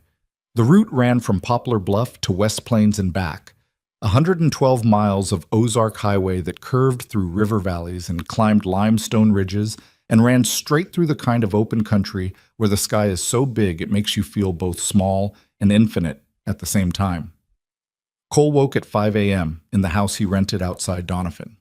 He dressed in the dark, jeans, boots, the leather cut that smelled like 20 years of highway and cigarette smoke, and every decision he'd stopped trying to explain. He made coffee in the kitchen, drank it standing at the window, watched the sky go from black to gray to the thin pink of a dawn that didn't owe anyone anything. His phone buzzed, a text from his daughter in Oregon, the one who taught kids to read, the one he didn't see enough, the one whose birthday was stamped on a silver medallion he still wore around his neck. Saw the story. I'm proud of you, Dad. Call me when you have time. Cole read it 3 times. Then he set the phone down and finished his coffee and walked outside to his motorcycle. The engine turned over on the first kick. He sat in the driveway and let it idle and felt the vibration move through the handlebars and up his arms and into the architecture of his chest, where it settled against the heartbeat that had kept him moving through 59 years of bad knees and bar fights and storms, and the kind of choices that look simple from the outside and feel like surgery from within. The rally point was a gas station on Highway 60. By 7 a.m., 60 motorcycles filled the lot. By 7:30, the number had doubled. Bikers from clubs Cole recognized and clubs he didn't. Men and women who'd heard the story and ridden through the night to be part of it. Not because they knew Ghost, not because they owed anyone, because the idea that a man would sacrifice 6 years of his life to protect his daughter and expose a machine that fed on the people it claimed to serve, that idea mattered, and they wanted to ride for it. Briggs was there. His face had healed mostly. A thin scar above his left eye, a slightly crooked set to his nose that hadn't been there before. He sat on his bike with a thermos of coffee balanced on the tank and watched the riders arrive with an expression that Cole recognized as the particular contentment of a man who has been given back something he'd been told was gone forever. Deacon was there. His prosthetic hand had been replaced, a newer model, smoother, the mechanical fingers moving with a fluidity that made them almost indistinguishable from the real thing. He told Cole that the VA had finally processed a claim he'd filed 4 years ago. Cole didn't ask if the timing was coincidence. Some things align when the universe decides the bill's been paid. Fuel was there. Quieter now. Less restless. The nervous energy that had driven him through the crisis had settled into something steadier, the way a river calms after passing through rapids. He'd been the most resistant to doubting Roach, the most vocal in defending the Brotherhood. And when Roach's betrayal was confirmed, Fuel was the one who took it hardest. Not because he'd been wrong, but because being right about people was the only skill he'd ever trusted, and it had failed him. Hatchet was there. His hands were still. Not steady. Still. The tremor that had lived in his fingers for years was gone, as if the act of confronting the truth had removed a vibration from his nervous system that grief had installed. He stood beside his bike, smoking, watching the crowd, and when Cole walked up, he offered a nod that contained everything he would never say. The gratitude, the guilt for the phone that had led the pursuers, the relief that the worst of it was over, the knowledge that some of it would never be over. "Nice morning," Hatchet said. It is. Good turnout. Better than expected. Ghost coming? Cole looked at the highway. He's coming. They heard him before they saw him. A single engine. That low, specific rumble that belongs to a machine that's been rebuilt from the frame up by hands, that knew every bolt and bearing and the exact amount of torque each one needed. The crowd parted without being asked. Motorcycles eased aside. A corridor opened between the gas pumps and the highway entrance, and Ghost rolled through it slowly on a bike that made several old riders inhale sharply and hold their breath. The tank was black.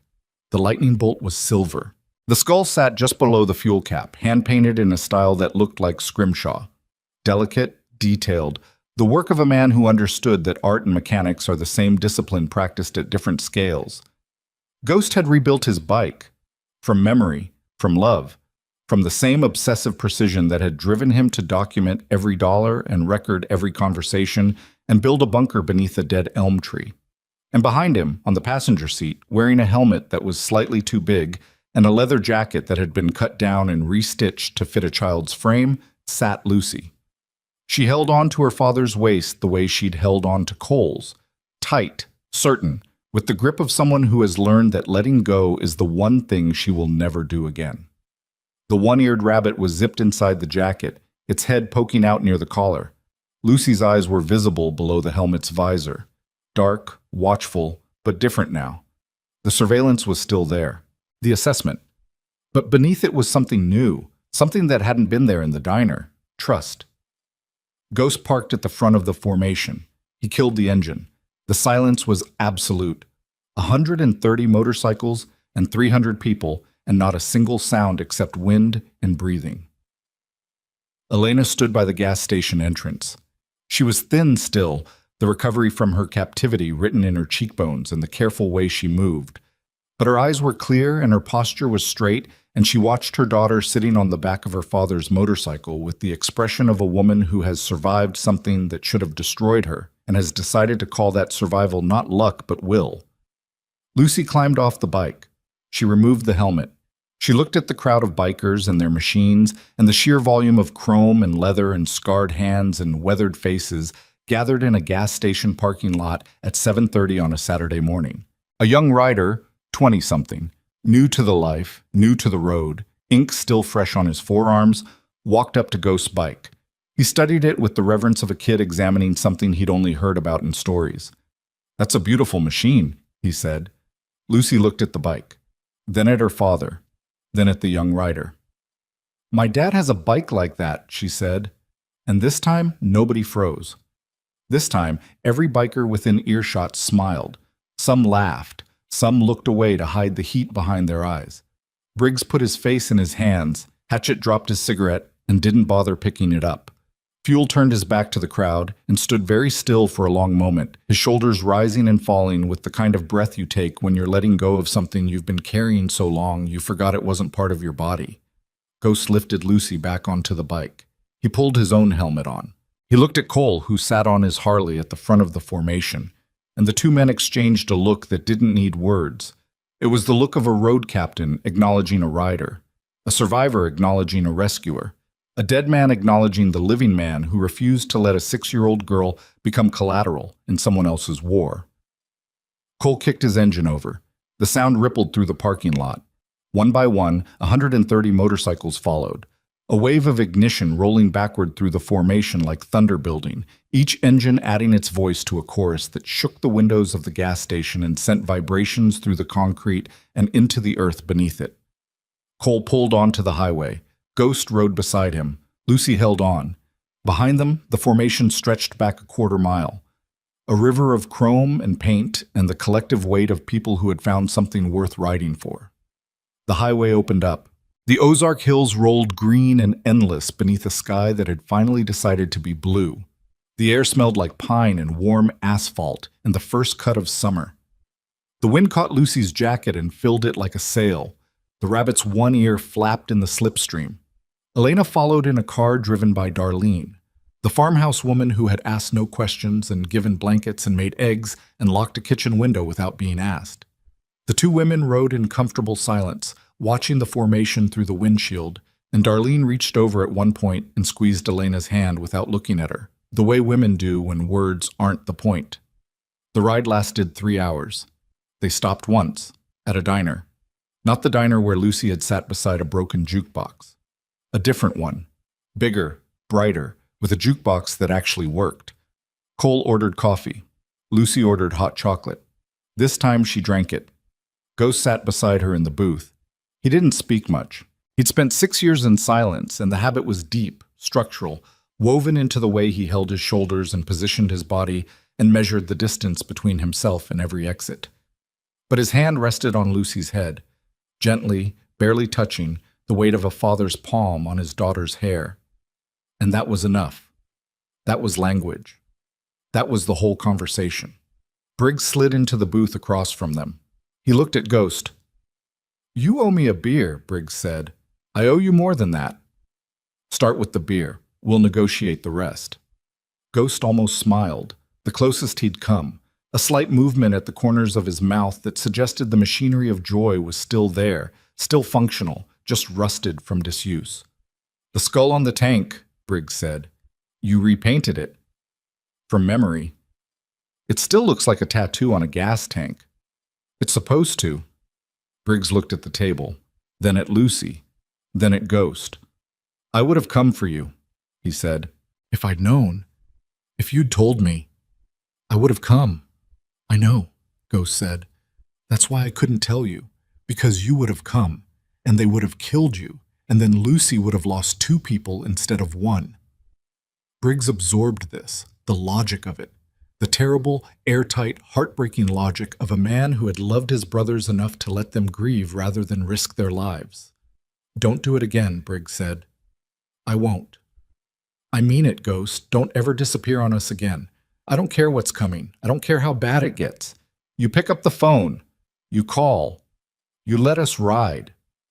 Ghost looked at the men gathered in the diner. Hatchet at the counter, Deacon by the door, fuel at the jukebox, feeding quarters into a machine that played songs from decades.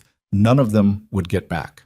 Cole at the window, coffee in hand, watching the highway where 100 motorcycles sat gleaming in the sun. "I'll call," Ghost said. Lucy finished her hot chocolate. She set the mug down and looked at it, the same way she'd looked at the first cup Cole had given her on the floor of a dying diner during a thunderstorm that felt like a lifetime ago. She touched the rim with one finger. "Cole?" she said. "Yeah, kid?" "Thank you for the hot chocolate." "Which one? The first one or this one?" "The first one. I never said thank you, and Mama says always say thank you." Cole looked at this girl, then this small, fierce, impossibly resilient girl who had navigated a dead man's map and survived a dead man's war and held a one-eared rabbit through every storm the world had thrown at her. He set his coffee down. "You're welcome, Lucy." She nodded, satisfied. The debt settled, the accounting complete. They rode the rest of the route in formation. The highway curved through river valleys where the water caught the sun and threw it back in pieces. They climbed ridges where the view stretched to the horizon, and the sky was so wide it made the machine seem small, and the riders seem smaller, and the whole enterprise of being alive seemed both insignificant and utterly, unbearably important. Ghost rode at the front. Cole rode beside him. Lucy sat behind her father with her arms around his waist and her face turned to the side, watching the world scroll past. The trees, the fields, the small towns with their gas stations and churches and diners, and the ordinary machinery of lives being lived by people who would never know that a dead man's daughter had ridden through their county on a motorcycle with silver lightning on the tank, surrounded by a family that wasn't built from blood, but from something harder to name and harder to break. The formation stretched behind them like a river finding its way home. And at the very end, riding sweep, the last position, the guardian's position, the spot reserved for the rider who makes sure no one gets left behind. Hatchet rolled steady and sure with his hands still and his eyes clear, and the road unwinding beneath him like a promise that had finally, after 6 years and 100 miles, and one small girl with a one-eared rabbit, been kept.